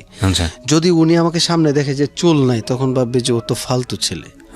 এই ভয়টা ভিতরে কাজ করতো যে আল্লাহ, তার ফ্যান, আমি চুল রাখছি, এখন নিজের প্রয়োজনে চুল ছাড়লাম।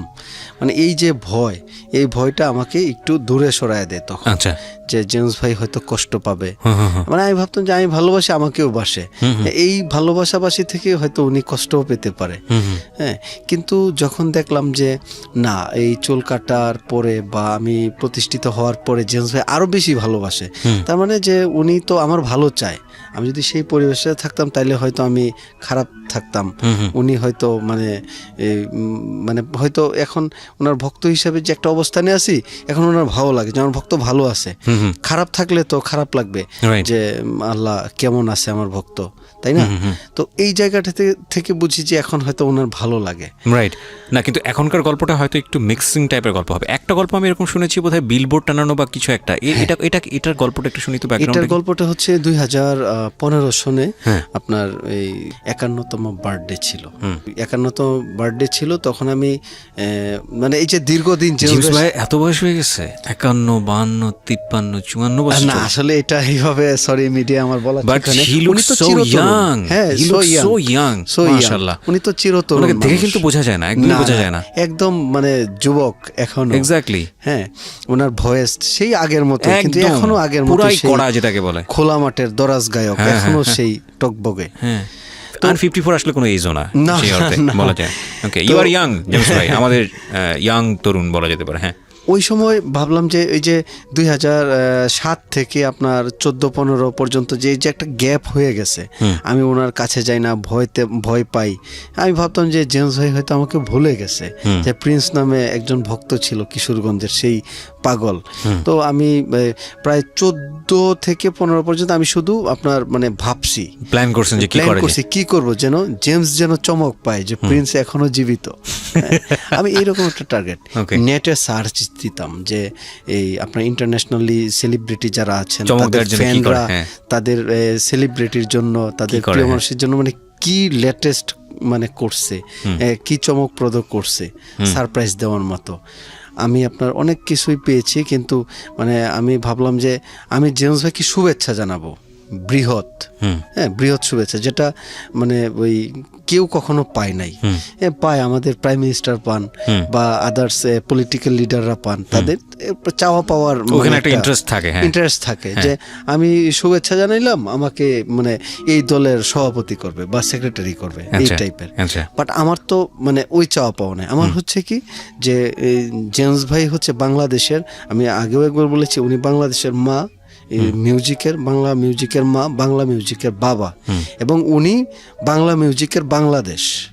আপনি আমার কথাটা হয়তো একটু ভাবলে বুঝবেন আমি কেন বলেছি। মা গান বাবা গান বাংলাদেশ গান, উনি তো সুপার ডুপার। ওই অর্থেই উনি বাংলা ব্যান্ড মিউজিকের মা বাবা এবং বাংলাদেশ উনি। হ্যাঁ, তো উনার তো পাওয়া উচিত একটা সম্মান আমাদের ফ্যানদের পক্ষ থেকে, তাই না?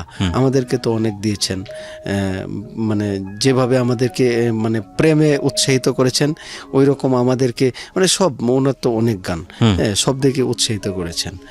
তো আমি ভাবলাম যে ওনাকে একটা শুভেচ্ছা জানাবো বৃহৎ, যেন 2 তারিখ ঢাকার মানুষ বুঝতে পারে যে জেমসের ফ্যানরা তাকে শুভেচ্ছা জানাইছে এবং আজকেই তার বার্থডে। আমি 2-3 মাস আগেই 51টা বিলবোর্ড বুকিং দিয়েছি। এটা কিছু 51টা বিলবোর্ড ঢাকা শহরে ছিলাম। আচ্ছা, ঢাকায় এবং কিছু ছিল ঢাকার পরে চিটাগাংয়ে ছিল, তারপর আপনার ওই যে রংপুরে ছিল, ময়মনসিংহে ছিল, এরকম 8টা শহর প্লাস হচ্ছে ঢাকা, 8টা শহরে 8টা, আর ঢাকায় হচ্ছে আপনার বাকি আপনার 43। হ্যাঁ, 51টা বিলবোর্ড আমার বুকিং ছিল। এরপর যখন ওনার বার্থডেটা কাছাকাছি চলে আসছে, তখন দেখি যে ওই যে আনিসুল হক সাহেব আপনার সব বিলবোর্ড মানে এই কেটে দিচ্ছে। সব ভালো হয়েছে, ভালো উদ্যোগ। আমরা আকাশ দেখতে পারি এখন, আগে তো দেখতে পাইতাম না। এটা আমি ব্যক্তিগতভাবে আমি অনেক ভালো লাগছে। হ্যাঁ, কিন্তু পরে দেখলাম যে আমি যে শুভেচ্ছা জানাবো আমারও গায়ে এসে পড়তেছে। তখন মানে 12টা পর্যন্ত ছিল, 12টায়। পরে ভাবলাম যে যেহেতু আমার 51টা মিল হচ্ছে না, তো ঢাকার বাইরের গুলো আপাতত মানে অফ রাখি, ঢাকাতেই 12টা আমি করি, ভালো করিয়া করি। তারপর ঢাকাতে 12টা বিলবোর্ডে ওনাকে আমি শুভেচ্ছা জানাই। আচ্ছা, এই ডিজাইন হিসেবে কি লেখা ছিল? সব আমার হাতের ডিজাইন করা ছিল। আচ্ছা, লেখা ছিল যে 2 অক্টোবর শুভ জন্মদিন গুরু জেমস, বেঁচে থাকুন অন্তত 1 কোটি বছর। ওকে, নিচে ছোট্ট করে প্রিন্স মোহাম্মদ, কিশোরগঞ্জ। আচ্ছা, এতটুকুই, আর ওনার ছবি ছিল আর কি। ওকে, তো এই বিলবোর্ড টানানোর পরে কি গেল? ঘটনা কি এই হলো? বিলবোর্ড আপনার যখন 1 তারিখ সকালবেলায় প্রথম আমি একটু বিষয় যোগ করি, 1 তারিখ জেমস ভাই আপনার চলে যাবে ফ্রান্সে, ওনার 2 তারিখ বার্থডের দিনে একটা শো আছে ফ্রান্সে। তো আমি ভাবলাম যে যেহেতু উনি চলে যাবে তো 1 তারিখ আমি 2টা টানায় দিই ওনার আশেপাশে, যেন উনি অন্তত ওনার চোখে যদি পড়ে। হ্যাঁ, তো এয়ারপোর্টের সামনে দিয়েছি একটা, আর হচ্ছে উনি তখন থাকতেন হচ্ছে বাড়িধারা DOHS, বলে উনি তো এয়ারপোর্ট যাবেন, বের হবেন আপনার ওই যে এই শেওড়া বাস স্ট্যান্ড দিয়ে, জি। ওইখানে দিয়েছি আমি এই পাশ ওই পাশ 2টা এই এই আপনার 2 পাশে একটা বিলবোর্ড দিয়েছি, এই 1 তারিখ সকালবেলায় টানায় দিয়েছি। এরপর আপনার যেটা হইল, ঘন্টা খানিক পরেই প্রথম আলো থেকে ফোন আসছে আমার এখানে, হ্যাঁ, যে আপনি প্রিন্স মোহাম্মদ। হ্যাঁ, তারপর ওনাকে আমি 10 মিনিট ইন্টারভিউ দিলাম।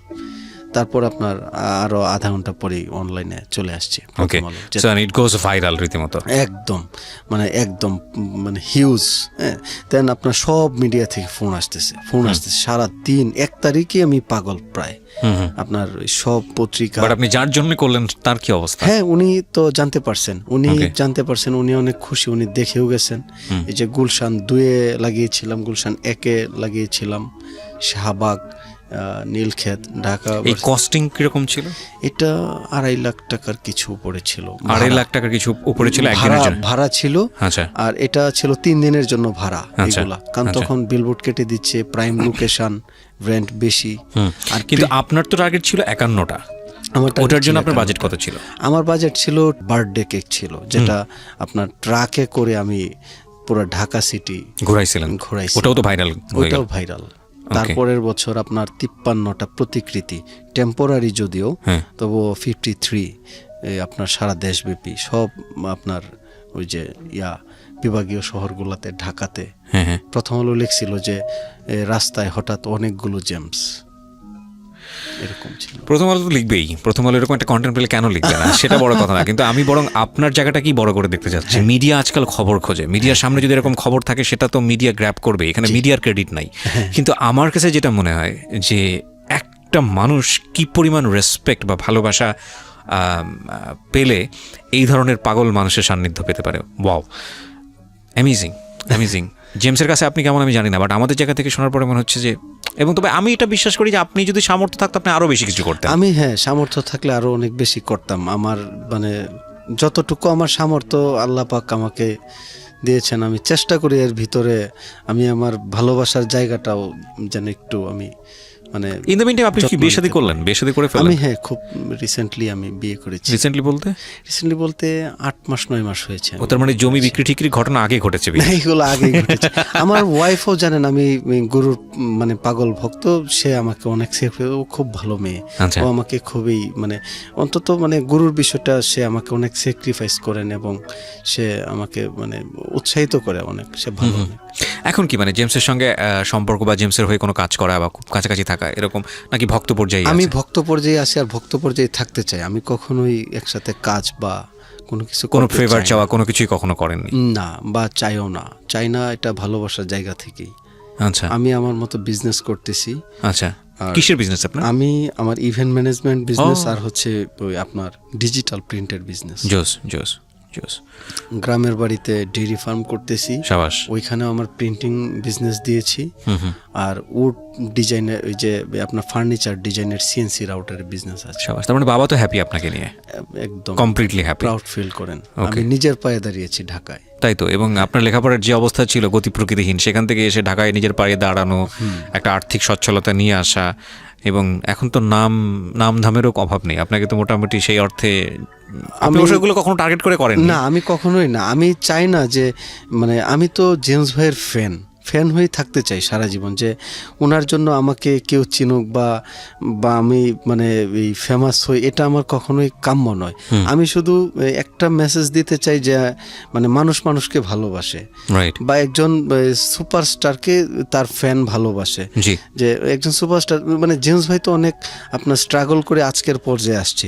তার তো এতটুকু মানে প্রাপ্য যে তার ফ্যান তো তার প্রাপ্য, তাই না?